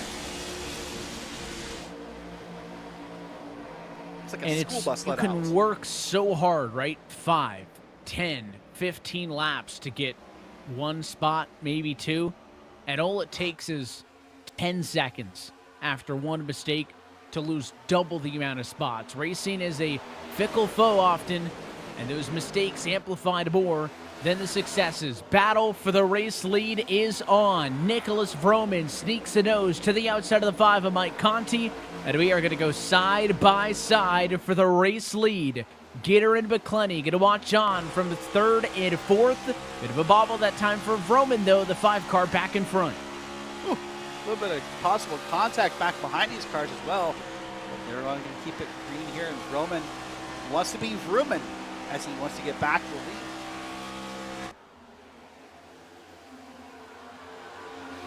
Vroman made no attempt to look to the inside on Conti. We have seen time and time tonight. Cars get on the bottom, they get tight, they overdrive the car, and the driver on the outside is able to play defensive. That one immediately went topside. He was very clear. That's where he wanted to go to make his move. Does the one try it again? Can he focus on Conti out the windshield, or is he going to have to field an attack from behind because Patrick Gitter now closed it in from 3rd also? And there's an important word on the hood of that car behind him of Patrick Gitter. That's called Conti. So obviously in some way they might be working together. They might be teammates or just someone who, has an affinity for Michael Conti. So he's not likely to help you get around Michael Conti. You're sort of a man on a lonely island up there if you're Roman. And indeed, the one's going to come under fire by the 12 of Gitter, who ends up on the inside. The longer this goes 2 by 2, the more of an advantage that Michael Conti is going to get some gap up front.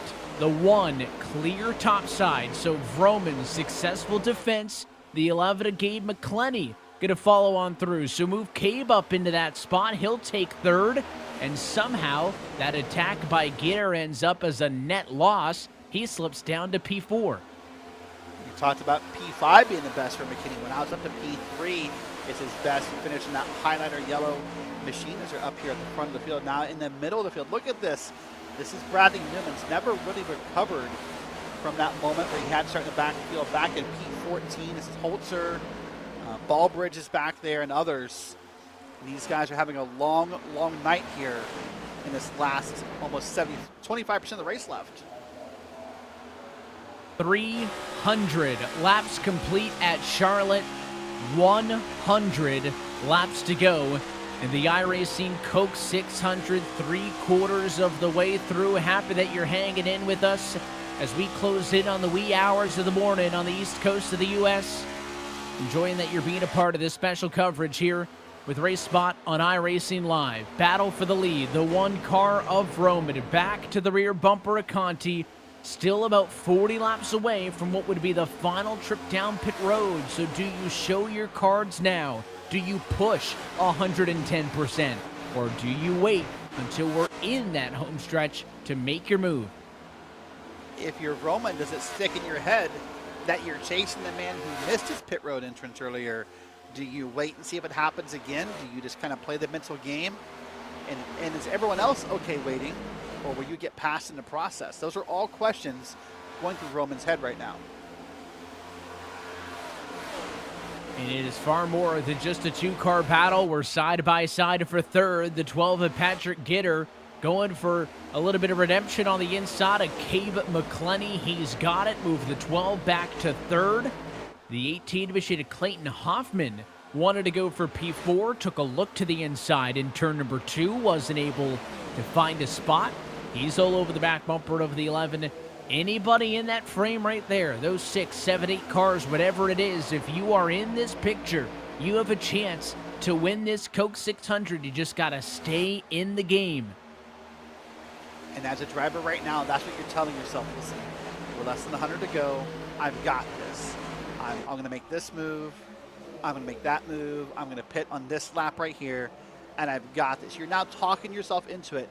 You're now making yourself a believer that you can win this race. And that's important. You've got to start working out in your head. You've got to start believing. Or I guess in the way Journey says it, don't stop believing, because you could win this race.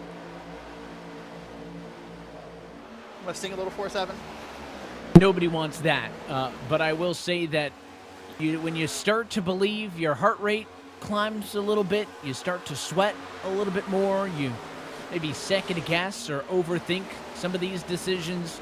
It could be a hosted race. It could be an eNASCAR race. It could be an iRacing special event. When your brain starts to figure out that you've got a chance to win it, it's that adrenaline. It's that pressure. Some people don't like that feeling. Others live on the adrenaline. They live on the pressure. Those are the moments in which they step up to the plate to take the biggest swing. I think it's worth noting we'll continue to watch this battling inside of the top 5. Zach Novak has entered the top 10. He, I think, likely needs a yellow to be able to make up track position. Yes, he's top 10, but he is still over 2 full seconds off of the leader. I think that's the biggest thing working against the 4-car now. He likely needs a couple of restarts if he wants to get back up here with Conti and everybody else. He needs the restarts, but it's definitely a great recovery run for Zach Novak, who, as you said, one of those cars that was stuck a lap down, had to come back around to wave around. And even to be P10 is a victory. It shows the talent and the skill that Zach Novak has. But I agree with you, short of a restart or something weird happening in this race, I can't see him maybe getting any better than possibly a P5 out of this.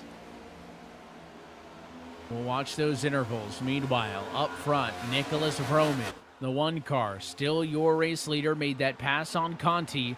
about 6 laps to go. Is he able to pull away from Mike? That's a 1/10 of a second advantage in favor of the 1. Conti's not dropping it back, but he didn't make a quick counterpunch like maybe we would have expected. It has been a trend tonight that when you've been passed for the race lead, it has rained and then poured. You've often gotten passed and then passed, and again, and it's not uncommon to have seen a leader trickle down from the lead to 4th or 5th in a couple of laps once they get in traffic. Conti, I think, knows that he needs to still be relatively aggressive, stick with the 1 car. He can't afford Gitter and all those other cars behind to start to swallow him up. No, he cannot. So he did a great job at staying here in P2 in that beautiful red, white, and blue machine. He's sitting right there in P2 for the 5 car, and now he's got a teammate in Gitter. Wants to go outside here. Now he's going to stick in line. I thought maybe Gitter was going to try to get her done and get around Michael Conti. 1 car rides the middle. Conti dips the nose to the inside. Going to be tough to carry that speed off of the corner. He'll hang out on the quarter panel, though. Here we go. Conti back to the inside again. Vroman on the outside. Gitter watching on from 3rd. Mike Conti inside. How about you? Back to the race lead and made it with ease. Yeah, made it with ease, and that's got to feel good. As you're Michael Conti, you let out a small breath of air there. You're able to breathe again. Now you're back out front here, but Vroman's not going to go away. He's been very, very successful in the start of this race, and is proven to be very successful at the end of this race so far here. So Michael Conti is not safe with 89 laps to go. Still waiting about 25 laps to get to our fuel window to complete this race. If we stay green to that point, it'll be a really exciting moment, and I would love to see green flag pit stops under the highest of pressures and the biggest of spotlights tonight. But do we get there? You jump on board with Cody Terland. Hadn't talked a ton about this guy after starting on pole, Derek, but he is back in the conversation in 4th, and he's got a front row seat to the battle going on for P2. Sort of an interesting pattern we're seeing, Evan, where the cream rises to the top, so to speak. The drivers who really dominated early are finding their way back involved. Maybe they didn't want to be involved. Maybe they fell back and saved some of their equipment. You're right. Terland was the pole sitter and quickly fell back through the field, and now is quickly back involved at the front of the field. This is impressive to see here. You give a small bump there to Vroman about a half a lap ago. 12 car, not a lot of momentum on the exit. Oh, and he's going to force his way in line. They touch. Making a spot, the 12 of Gitter pulled up, made contact with Joseph. Joseph, the 8 machine, went into the outside wall. I don't think there's going to be lasting damage, but a huge moment between those two. Oh, the lasting damage right there will be the nervousness that both are going to feel, because right now they're both a little frustrated, both a little flustered maybe by that pass and by that contact that happens. And I suspect Joseph will be a little bit more aggressive the next time getting around the 12. Well, the 8 right back under the 12 of Gitter. They touched slightly that time as they came off of the corner. And now side by side they go in battle for 4th. Another touch there. So no love lost as the 8 car at Joseph getting aggressive in his own right. He'll clear the 12 of Gitter. Now trying to get to the inside of the 23. Can't do it. Is there a gap to fill? No, there is not. No, but look at this. Look at that domination right there in that bottom lane. Just how powerful that was. And he just got right around him. And now Joseph up to P3. That was incredible to see that pass happen. We had openly talked aloud earlier in this race on how we had not seen some of the flashes of brilliance that we're used to seeing at a Joseph. And yes, I understand the irony in that statement when he's been a top 10 car for a lot of this night. But we are used to seeing him leading laps, competing for the win. And now it matters the most. He has turned it up a notch. P3, I think the highest we've seen him so far. He's the only car in the top 7 who has not led a lap so far. Yeah, and you see on the top of your screen there on the left, you see positions gained and lost. Of course, Michael Conti did not qualify in this race. Started from the back But on that, Roman's up 6. Joseph's up 3. Zach Novak back there up 20. So some big spots gained here all night long by our front runners.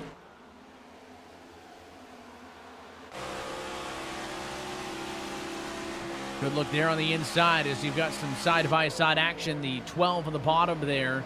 That was Patrick Gitter. Top side, the onboard look was off of the 23-year pole sitter. They are door-to-door, 4th and 5th, but they're slowing each other down. They're now nearly over 2 seconds off of Conti. The gap's at 1.7. Yeah, they are definitely losing time on Michael Conti here as they continue to battle this way. As the 12 wants to be back inside again. Gitter gets close, but not too close.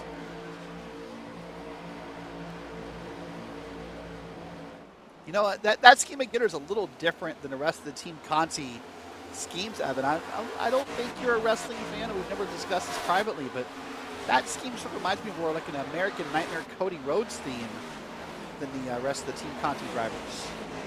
I'll just have to take your word for it. You're missing out. I'll bring up some like obscure like Monster Jam references for a paint scheme and balance things out.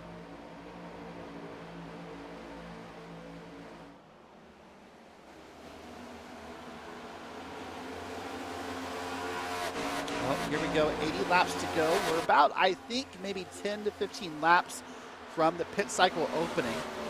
Now, that doesn't mean everyone will come down together. There'll still be some chess being played, some mental games being played about who does what and when. And it makes me wonder if some drivers will be a little gun shy after what happened during the middle of the last pit cycle. It's the exact thing I was thinking of. In my heart of hearts, I still believe that the likely winning decision on a pit road is to pit earlier. I just think, generally speaking, that's the better decision. However, to your point, have some of these drivers, do they get spooked by the fact that that really burned Zach Novak on the previous cycle? Do they let that influence them? I don't know if you can think about risk when it comes to making a race winning move. Well, does it influence Zach Novak? Look at this, and here's the 4 car back up to P8. Is he willing to get burned again, right? Forget about Conti, forget about Roman, forget about this 3-wide move. My goodness, Zach Novak. Oh. And hold the presses, because Zach Novak splits the gap. He's going to get a little bit tight, so he'll have another corner or two to finish off the 2 into Merchant, but Zach Novak has driven from a wave around at the end of the line and is now a top 5 car.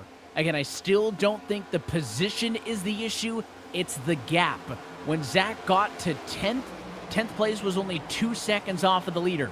He has passed 5 cars. That sounds good, Derek, but in terms of going for the win, well, P5 is now 3.2 seconds off of the leader. The gap is the problem for Novak. Gosh, I'm telling you, Evan, if they had put one more vinyl wrap on those cars this morning, there's no way Zach Novak got through there 3 wide. That's maybe the tightest 3 wide we've seen all night long right there for Zach Novak, but a great job by him. But you're right, the problem is the gap. The problem is the time he's losing in the process of just this racing. But now he's got clean air ahead of him. Now let's track those laps for the laps here. Let's see what happens, because now maybe with clean air, Zach Novak could find some speed.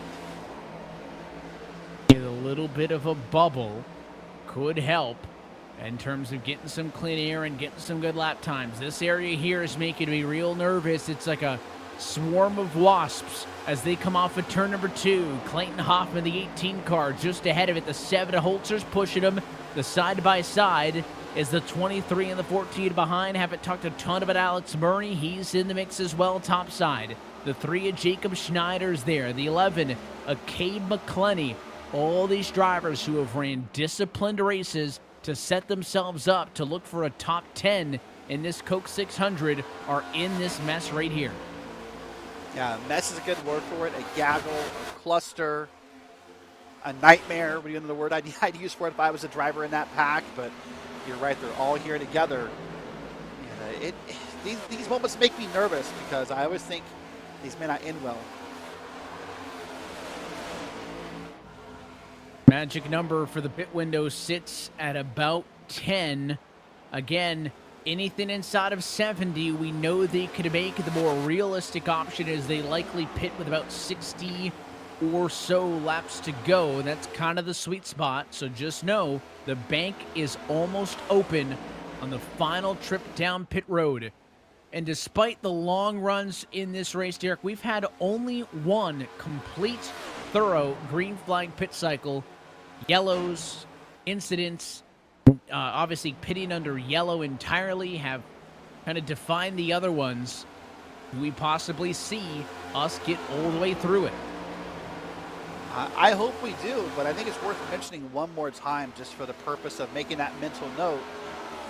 And the only green flag cycle that comes to mind we had all night, Evan, there was one driver who missed his pit entrance, and that's your leader, Michael Conti. He missed it. DeMerchant had some sort of a penalty that cost him 10 seconds.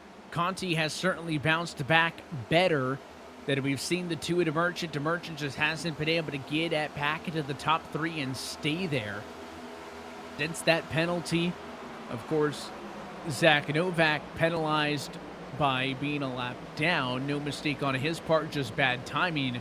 The 4 of Novak got passed back by Clayton Hoffman. So Novak, for the first time in a long time, has lost not 1 but 2 spots. He may have driven everything he had out of the 4 as he trickles back down to P7. And let me give you your flowers, Evan. You hit a point right on the nose earlier. That gap. Now look at the gap for Novak. Now it's 4, almost 5 seconds for Zach Novak to Michael Conti. So you're right. That gap is becoming a problem. While he's gained spots, he's definitely lost more time on the leader. So he needs something big here to happen for him to be in contention. So as he continues to trickle down, his pace has fallen off. It is still 2 horses out in front, but it may be a third soon. For the last 10-15 laps, it was Michael Conti and Nicholas Vroman who had the advantage over everybody else, but Joseph has continued to reel him in. He's been one of the best cars on track, lap after lap after lap. Now the 8 car firmly a part of the new 3-way battle for the race lead. Yeah, Joseph been quietly working his way through the field, quietly getting in contention, and then not so quietly getting involved in this battle. Now he's known. Now his name is out there. And as we said, he's a multiple race winner this season and wants to add one more to his list and check off a Coke 600 victory off his goals. Last time these cars pitted under the yellow 56 laps ago. There are 67 laps to go in this race. Worth noting that they tend to pit right when those numbers intersect. That's going to be at about 5 laps from now. Who makes the first move? And I mentioned that Conti had some sneaky pit stops earlier in this race, but he had the gaps to do so. Because Vroman and Joseph are so clear to him, or so close I should say, I don't think Conti can sneak down pit road and clear them. He would have to tip his hat, let the cars behind him know, I'm pitting. And it was that car getting hit on pit lane entry some 50 laps ago, which brought out the most recent yellow flag on the night. Can we get through all the treacherousness that's associated with the green flag cycle of pit stops? Wow. And also the thing to note about those pit stops from Conti earlier was it felt like the stops he was making under green, Evan, were almost reactionary to what another driver was doing. He never felt like he wanted to make the stop in that lap. He just kind of decided last minute because he felt the wave coming. He kind of felt that herd starting, and he wanted to be part of it. But you're right, with Roman only, a tenth of a second off, with Joseph 3/10 of a second off, if he tries that move, he's just going to get run over, not by malice, not by anything, intentional. Just, these cars only have such good brakes. Joseph going to make the move on Nicholas Vroman to take over the number 2 spot. Continuing his charge to the front of the field. He has not led a lap tonight. Conti and Vroman have led a combined 207. But can the 8 upset the apple cart? Can he pull this one out in the final moments I can officially say the bank is open. When do we see these final critical pit stops from all of the leaders? They could make it to the end of the race from this point on. A couple of cars have pitted towards the rear. Brad Newman came in this time. Paul Brigoli. Those drivers were in the conversation earlier, are not contenders for the race win right now. Who from the top 5, who from the top 10 makes the first move? Remember, if you're Joseph, the thing to remember right now, it doesn't matter if Conti and Roman led 270 laps. You only need to lead 1 lap, which is the last lap. Don't be too aggressive here. Don't do anything silly. Plan your move and time it well. Meanwhile, Novak continues to slide down. He loses another spot. The Tuaset, the Merchant, nearly wrecked off at turn number 4. He got really sideways. They are all struggling. It is a full fuel, a full tire rod, but they have not been pushing this much all night long. We've raced into the evening.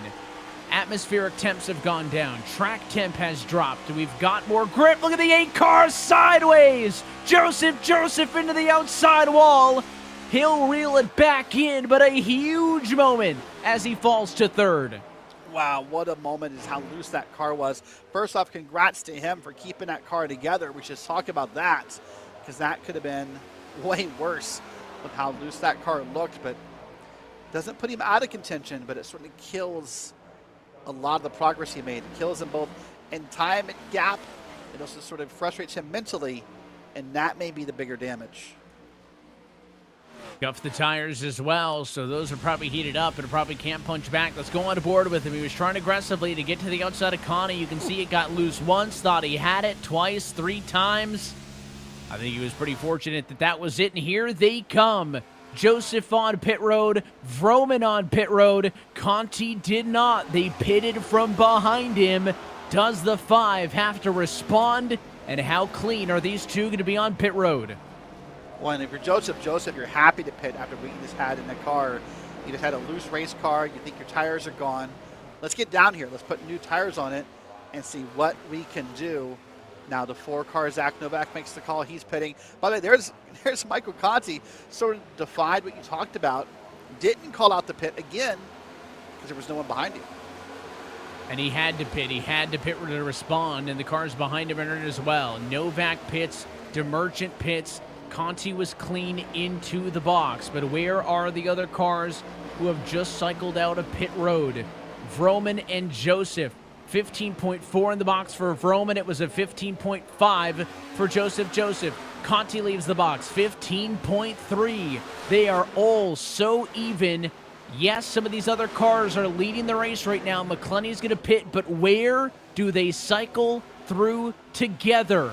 Vroman across the start-finish line. Conti's on the apron in 1 and 2. Where do they meet on the back straightaway? Here comes the cars off pit road. More coming around here. There's Conti in the bottom of your screen. The red, white, and blue machine safely merges up. It's going to merge up right there. Here comes Vroman to the inside. This could be for the net lead. Vroman to the inside on Conti. 3 wide. Look out. Car on the inside. But they make it work. Wow, that car pitting really almost got in the way. Was that the 9? I didn't make a look on my own, but I think it was the 9 that was down there maybe, which is sort of weirdly ironic since he had the problems last time with pitting under green.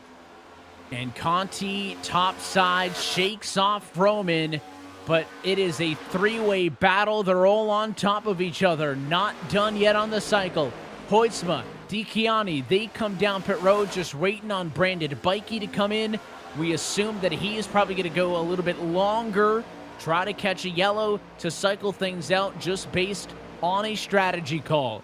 But this is the moment we've been waiting some 3 hours and 20 minutes for, and it is the straight-up battle for the win in the Coke 600. Michael Conti, Nicholas Vroman, Joseph a little bit further back. Seems like it's going to be decided between those 3 if we race it all the way out to the end. Yeah, we'll see what happens we do. By the way, I'm going to correct myself. I said the 9. I was half right, Evan. It was the 29 down there that almost got in the way of that battle for the lead. Here we are now back at the front. Realistically, there's 5 cars in that camera shot there. So it's Bikey will pit here. This will put Michael Conti back to the actual race lead in this moment. No surprise, the decision for everybody. 4 tires and fuel throughout the field. That doesn't catch anybody off guard. That's exactly what we were anticipating to see.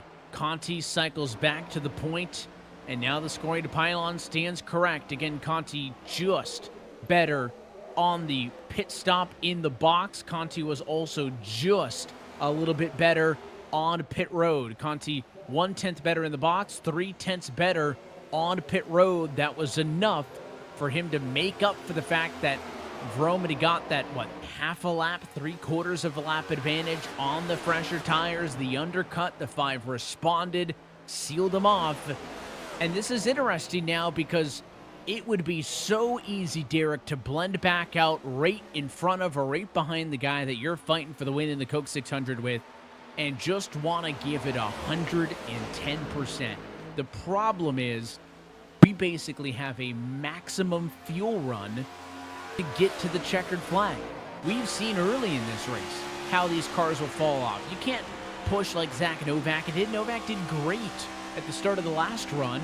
Fell off big time on the backside. These two somehow need to fight for the win, but make sure their equipment lasts the next 52 laps. Yeah, that's the important story, right? Knowing that when you make the pass, it's going to be the pass.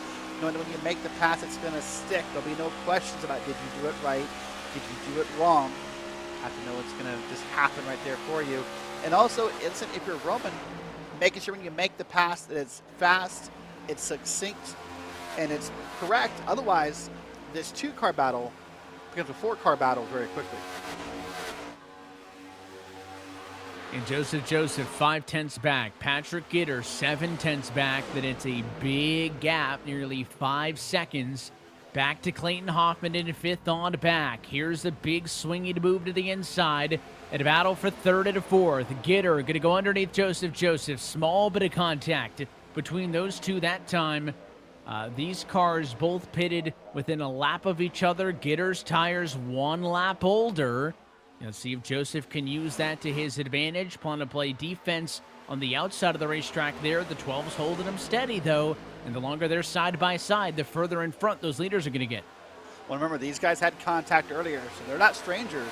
They had contact earlier when there was that moment in the wall that put Joseph up there. And I think they had contact again. These guys, apparently there's no love lost between these two because they're more than willing to lean on one another. That 12 of Gitter has not been going down to the very inside of the corner. He's been staying up a little bit and trying to take away some of the arc, some of the advantage for the 8 car on what has been kind of the offensive line up top, just being able to get the runs off of the corner. Down at this end of the racetrack, let's see.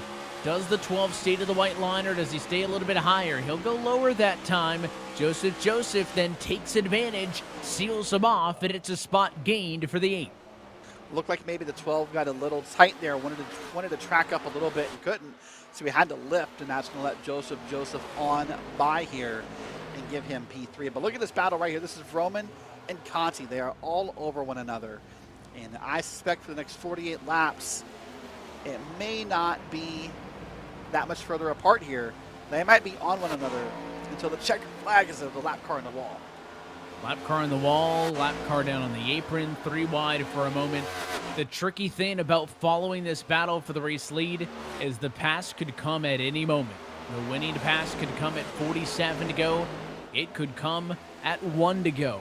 This could happen at any moment, and that is why it is so tricky if you're Mike Conti to balance the aggressiveness with not giving anything up.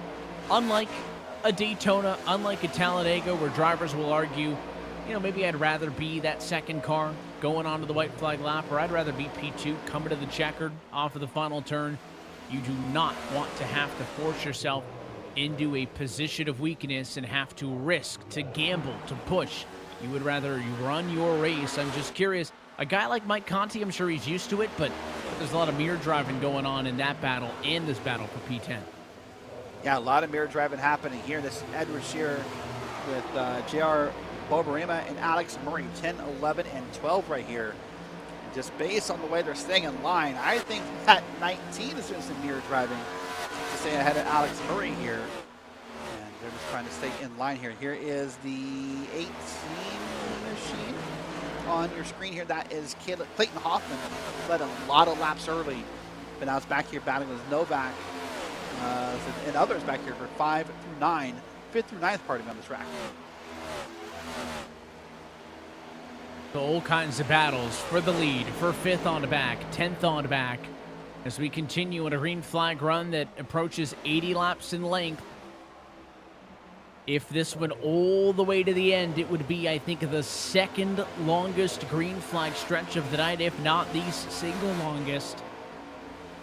And we'll take a look at both of the battles going on, because it could be the pass, the moment, anytime. Now that we're inside of the home stretch, again, everybody good on the field to go to the end. The battle for the race lead, top of your screen, that's Conti and Roman. Bottom of the screen, that's the battle for P5. Clayton Hoffman being chased down by Zach Novak. Well, so now I have to ask you the question and put it in your head, Evan. Would Roman use the bumper? If that is the way to get around Conti, but maybe 5 to go or 2 to go, if you're Roman, do you want to use the bumper? Do you use the bumper not to wreck him? Just to, what's that quote? Just to rattle his cage a little bit? Obviously wrong track, but same scenario. Or do you have so much respect for Michael Conti that you wouldn't dare use the bumper? I don't know if the bumper could win it for you. It's just the speeds, it's tricky. I think if you're driving into somebody's bumper, I don't know if these cars are going to move on this track with this much banking like they would somewhere else. If you hit them square, I don't think it does enough, and I think if you hit them in the quarter panel, you just drive through them. I don't know if there's a middle option. I think if you're Vroman, you got to get to the outside. We've seen so many drivers try the bottom, and it hasn't been a complete and utter disaster on the bottom. Don't get me wrong. There have been plenty of passes made down low. It just seems like the common denominator has been the top side has been where the moves have been. And we even saw Vroman earlier in the run prior to this not even waste his time looking at the inside. Went right to the top side, went right up top to try to get a nose out there to make the pass using that speed he can carry around the top. I think that's the key for Vroman. How do you get your nose to the outside of Mike Conti? If you telegraph it, if you make it obvious, Five's going to go up there and shut the door. He would rather give you the bottom. If the bottom's all you've got, then you can talk about, all right, you're on his door. Do you push up and give him a little bit in the turn? Yeah, that's all true. So we'll have to wait and see here. But I'm also wondering why Roman is sticking back there. But meanwhile, back to this battle for 10th, there's a bump draft. There's a bumper back there. A little bit of a low tap, if you will. But I'm wondering why Roman is right there stuck to the back of Conti. And I don't know if it's lack of speed, if it's just kind of playing possum, if he's trying to save some gas while drafting so he has a better run. But here he goes, top side moment. Tried to follow that lap car through, but could not make it happen.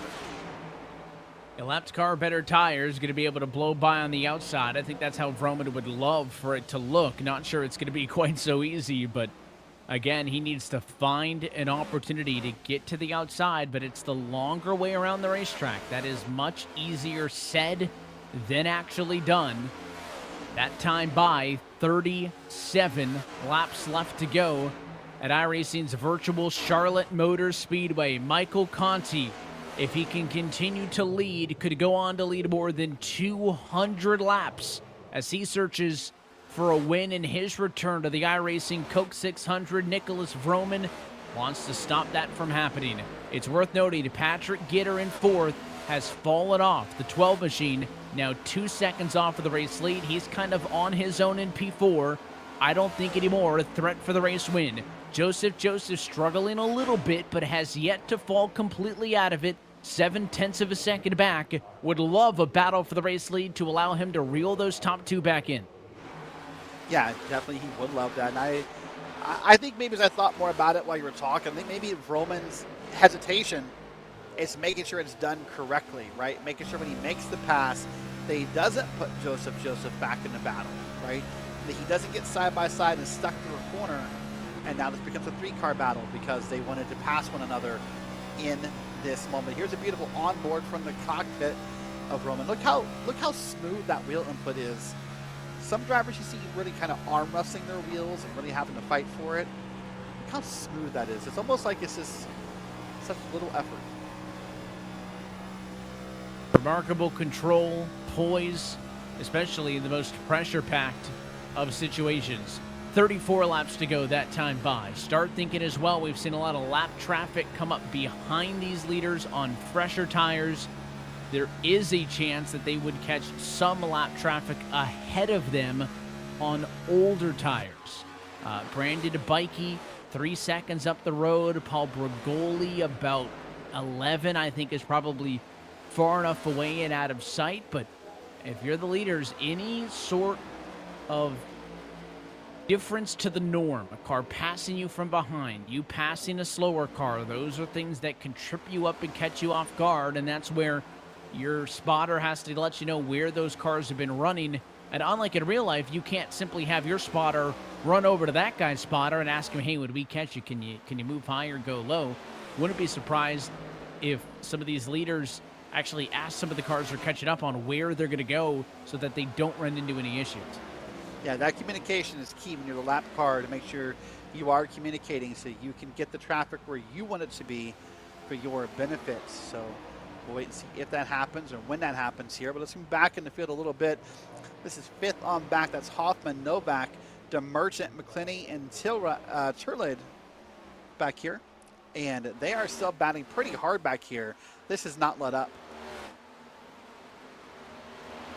Yeah, they're still going strong. All 5 of these cars in a position to fight. You've got 5 cars here separated by less than the gap is between 4th and 5th alone. That's how tightly packed these are together. And look at the 4 of Zach Novak pushing Clayton Hoffman. Novak peaked at about P5 before his tires fell off on the previous run. I think he fell as low as P8 before the pit stops happened. So obviously, he's got a rejuvenated spirit with some fresh tires, but he's got to remember to not overdrive it again. Yeah, that's what you got to keep in mind here, knowing he's probably not going to get to the lead. Now you just got to save your equipment and get what you can out of it. He's kind of bumping and pushing Hoffman down the straight there. I wonder if they're trying to see if they can catch P4 and get her. That's a big gap, but not undoable if they're willing to stick with it for 30 laps here.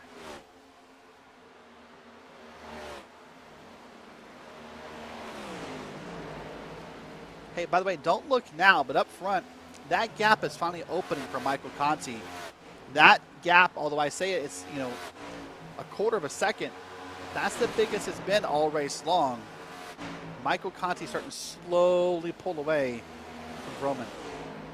The last lap, Mike Conti ran a 30.199. There was no other driver on the same strategy that was able to put down a 31. It was a 32.41 for Roman. It was a 33.56 for Joseph in third.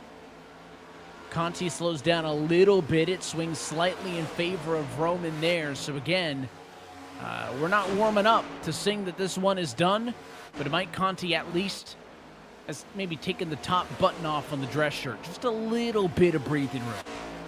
That Roman machine is still close. There is zero margin of error, but at least minimum breathing room, and the benefit of the fact that Joseph, I think, is almost all the way out of this. And I know that's a pretty definitive statement to make for a guy that's 1.3 seconds back, but remember, not that long ago, it was 7/10. So the 8, I'm starting to see signs that he's really fallen off. Yeah, unfortunately so. At one point, even half a second, I think it was. You're right, is now pretty far back here on this group of 27 to go. And I think short of one of those pesky C words happening, I don't see how he gets back involved in this race. I'm not going to say it. I don't want the blame. I don't want the Twitter hate. I don't want the Facebook hate. It's going to kind of slightly allude to it. Alluding's fine, but we'll stop there. Yeah. That's not, there's a line, so to speak, Some may argue it's a double white line or a double yellow line. It's very well defined. Be careful around those lines. Well, here we are. Right now, if you're Michael Conti, and listen, you've been in this spot before, you've won an eNASCAR title, you've won multiple races, but still, that excitement kicks in. You're 25 to go out of a 400-lap race. The nerves kick in, the excitement kicks in. Your teammates start to kick up in excitement. Now you can start to temper all that. As Evan said, you're not done. We're not over. And a slight bobble in a corner or anything could bring this race back alive. So he needs to keep it in touch here. But here's the 18 car battling back with Zach Novak. And this is Hoffman and Novak. This is P5 and 6. And Novak really wants that top 5, Evan. Yeah, 5's the benchmark. I mean, you enter these special events to win the race.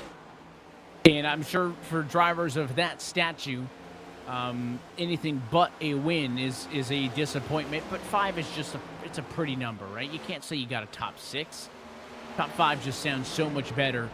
But to your point about, you know, Mike Conti and this getting a little serious, and you can kind of feel it coming together now as we go 3 wide with that 23 car in the middle, and maybe hold your breath if you're the race leader, because you do not want to be seeing this. If you've been sinking into your chair over the last 3.5 hours, this is where you stand up straight. This is where you crack your knuckles on the straightaway. You kind of feel that adrenaline creeping in. It's getting real serious, closing in on 20 laps to go, and everybody can feel that, from the drivers to the crew chiefs to the spotters and to us in the booth and all of you tuning in at home. Look at that move. What on earth? 3 wide with some lap traffic off of the corner. That was nearly awful. What was that? Like, wow, I thought that was a caution coming. I used the word, sorry. I thought that was bad stuff happening right there in that moment. Wow, that car must have been super loose, and it swung way down the hill.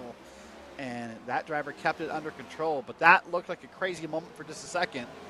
And I thought bad things were on the horizon. Yeah, you don't normally get away with any car getting that loose off of the corner, let alone a lapped car getting that loose amongst a 3-car battle for a lead lap spot. I mean, that was certainly some driver input to not wreck that car, but man, did they get lucky that that car had the space to the inside to slide and not hit anybody.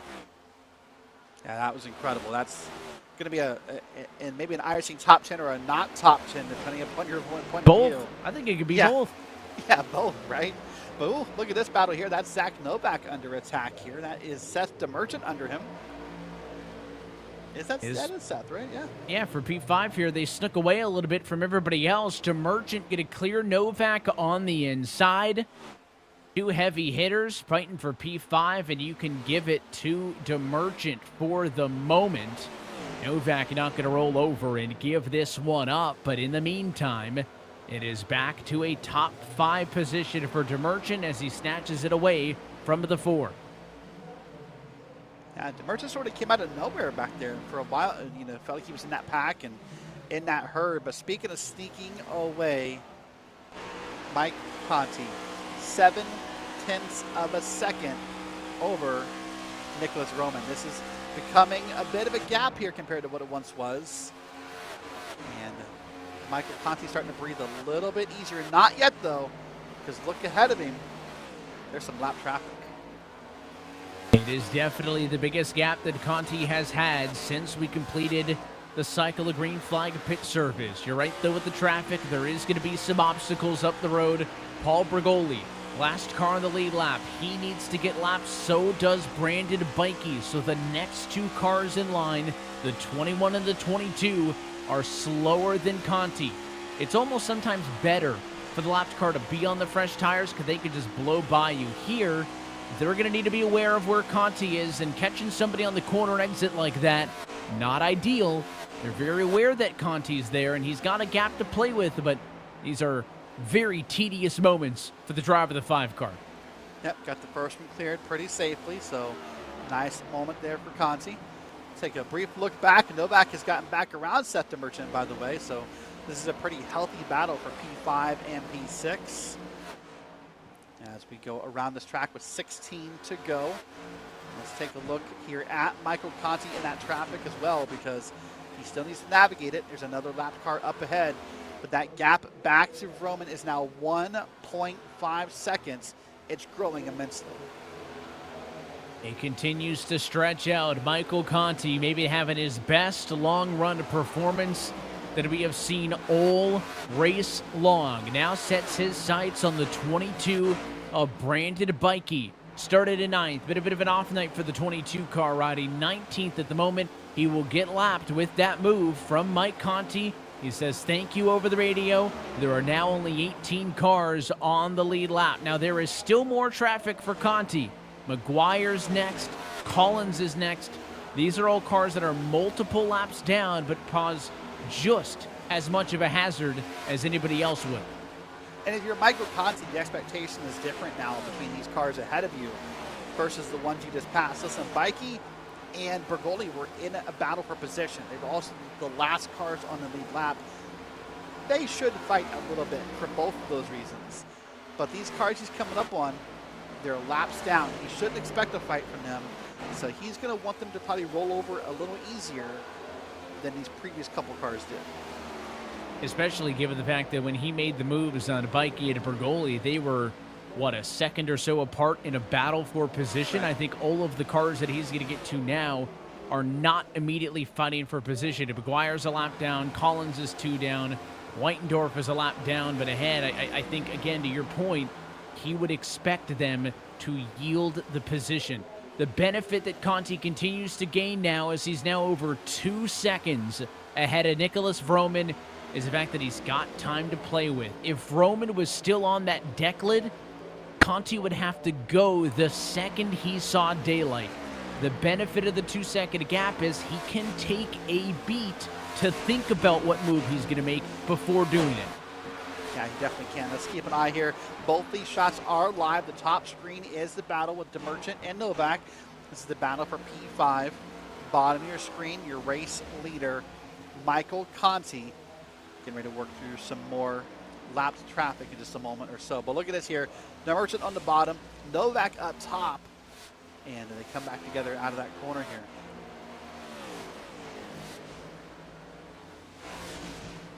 Again, you got 3 cars in that battle for 5th. DeMerchant in the 2, Novak in the 4, McClenny in the 11 car.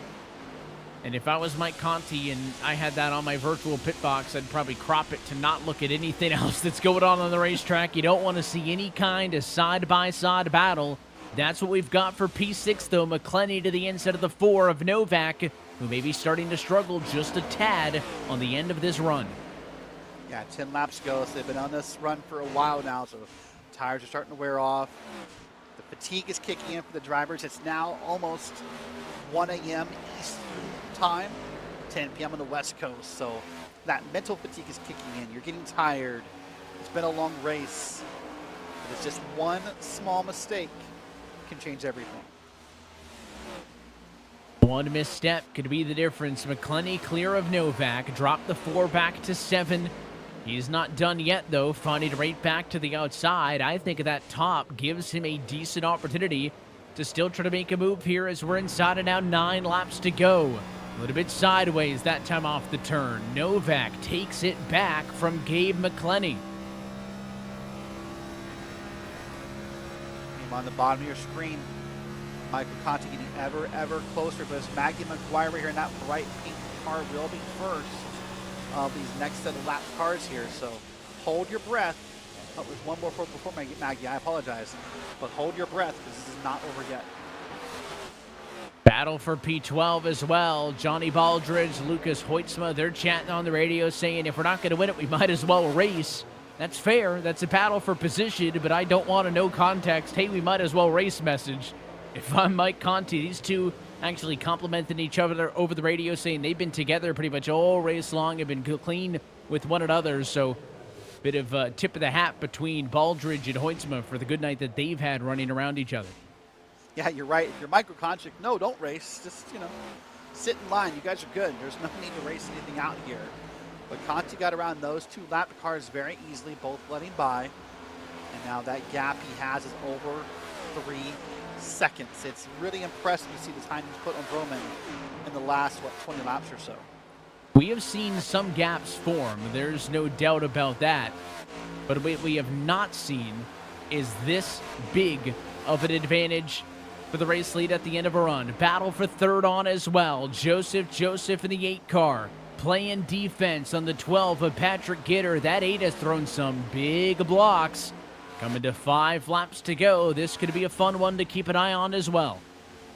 This will be fun to keep an eye on here because I don't think they're done racing. If Gitter gets up here. He's going to try to make that pass around Joseph and see if he can claim third place. We'll have a lap car up ahead. That could play a little bit of a factor. Him on the bottom of your screen, Michael Conti has maybe 1 or 2 more cars to get around here, and then he should be free and clear. Good on board look with Gitter all the way to the bumper to Joseph. Again, it's worth noting to go over the procedures. We need to get to the white flag for this race to be official. Any yellow before then will extend things to eNASCAR overtime. If we get to the white flag, it does not matter what happens. We are racing under green to the checkered flag. Way up the hill goes Joseph. Gitter down to the inside. Side by side for a moment. 12 can't keep it alongside. Tucks back in line. Coming to 3 laps to go for Conti. Yeah, right now I'm not convinced that 12 has enough tires left in that car to make that pass side by side, honestly. I think he's going to have a hard time getting a pass completed unless Joseph gets loose again or touches the wall again. But here they are digging at it again, turns 1 and 2. 12's going to maybe have one more good look, but they're going to have some traffic in the way. That's going to make this a little bit more complicated than just a normal pass. Meanwhile, 2 laps to go for Michael Conti. There is lap traffic up the road in Dalton Collins. The 5 has a huge 4.5 second buffer. Should have plenty of time to be conservative and not go in an uncomfortable position. He's looking for the white flag for this race to be official. As you said, it's his first time in 10 years. He's won the race. And here he is, moments, seconds, a lap away from domination. And for Michael Conti, who made a return to this iRacing Coke 600 after nearly 10 years, since then, he's won an eNASCAR iRacing championship back in 2014, has had countless wins at the top level, including a retirement from full-time competition, was competitive last night, got moved for the race win. Tonight, he left no doubt. Finishing with an exclamation point, Michael Conti wins the iRacing Coke 600.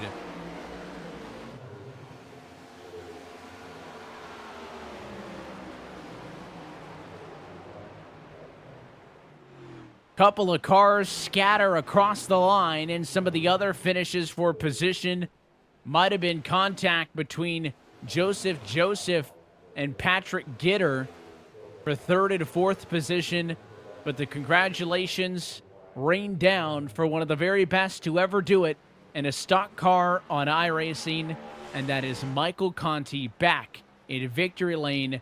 Big name, big moment as he wins the 2024 Coke 600. Right, big name, big moment, big victory, big margin of victory. We had a green flag pit cycle to the end, a run that exceeded about 120 laps green. Coming to the pit stop, margins were tight, leaving the pit stop's margins even tighter. At no point in this race did a leader pull 4.9 seconds ahead of second at any other point until the end. And again, with the way that he lost the win last night in the 600, it is redemption tonight, leaving no doubt as Conti finishes it with an exclamation. Let's take a look at your iRacing full race results tonight. It is Michael Conti leading 216 laps en route to victory lane. Nicholas Vroman comes home in 2nd, and Patrick Gitter in 3rd. Joseph, despite being in the talk all night, first driver to not lead a lap as he comes home at 4th, with Seth the Merchant in 5th. Cabe McClenney, you got Zach Novak, Clayton Hoffman, J.R. Borborema, and Alex Murray in your top 10. Moving back into P11's Edward Shearer, and P11 was Johnny Baldridge in P12. Lucas Hudsama in 13th with Trevor Baxter, and then Matthew Long rounding out your top 15. And then Matt DeConnie, Corey Turlind, and Brad Newman, the last on the lead lap. And then Brandon Bikey and Paul Bergoli, the first 2 cars, will knock down. 2 more that'll be a lap. That'll be 21st and 22nd for James Holzer and Jonathan Ashalom. And then 5 cars, 2 laps down. Tanner Love, Maggie McGuire, John Whitendorf, Shane Davis, and Dalton Collins. The rest of the drivers do not finish in this race. It includes Dan Shamoon, Joshua Watson, and Jacob Schneider in your top 30. Rounding out the field here, Joseph Galata, Miller Bonds, Derek Heitman, Matthew Batby, Jose Salas Jr., and Brandon Evans rounds out your 36-car field.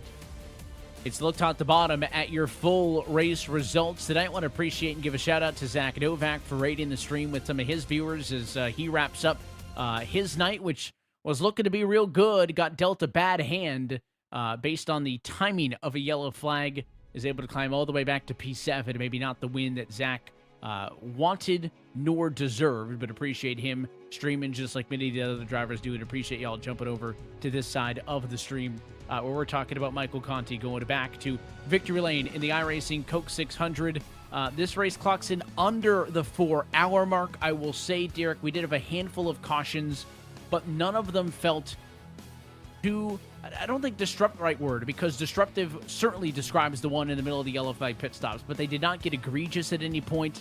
It allowed us to have several cycles of green flag pit stops, strategy, chaos, uncertainty. I think all in all, a very well-rounded 600-mile enduro tonight. Yeah, I think maybe the word you're looking for is isolated. They were all isolated by themselves. Not one did not, create a chain reaction of others. So while they provided moments of drama, moments of excitement, they were very well controlled. And what else can you say about Michael Conti? Again, retired from full-time competition in the eNASCAR Coca-Cola iRacing series, but it's clear he's still got it. He's still intricately into this sim world with Team Conti, who fields a lot of cars on the technical side of that series still, but as a driver, he can still do it, and I think a worthwhile return to the Coke 600 for him. Yeah, what a great night for Michael Conti, and Zach Novak. I saw Zach in the chat. The name got a hold of me there, but what a great night for Michael Conti. Deserves the win, deserves the burnouts. I mean, the first time in 10 years and you come back and win, that'll make for a good holiday weekend. He'll have some time to celebrate and maybe lay off a couple more splits, or knowing Mike, maybe he'll try to win another one just for fun. Let's talk about what is still to come on this iRacing special events calendar for the rest of 2024. We mentioned we've hit some of the big oval ones with the Daytona 500, of course, this week with the Coke 600. There is more NASCAR action still to come later on this year with the Bristol 500. Sure, it's 100 miles less than this, but maybe even more so in endurance, surviving that many laps at a place like that. But even more immediately, we talk about what's coming up with the Indy 500 and then stock cars returning to the oval with the Brickyard 400. There is so many big things if you're an oval racing fan tuning in tonight to look forward to. Yeah, lots to look forward to. And hey, if you're watching along, you've never tried iRacing, Ev and I both encourage you to do it. You can be part of one of these future special events. Anyone in the schedule, you could be involved in really soon. With iRacing, every day is race day, and of course, iRacing.com for more information. Until then, though, that'll wrap things up for us here tonight from Concord. I want to say a big thanks on behalf of our entire team at iRacing and at RaceSpotTV, and of course for your broadcast team tonight. For our producer, Dustin Allis downstairs, for Derek Watson and myself, Evan Pasoko, I want to say thanks for tuning in, and congratulations to Michael Conti, who is once again a Coke 600 winner. We'll be back next time as the iRacing special events calendar rolls on. Those races can be found exclusively here with special presentations of RaceSpotTV and the iRacing Esports Network. Until next time, good night from Charlotte Motor Speedway.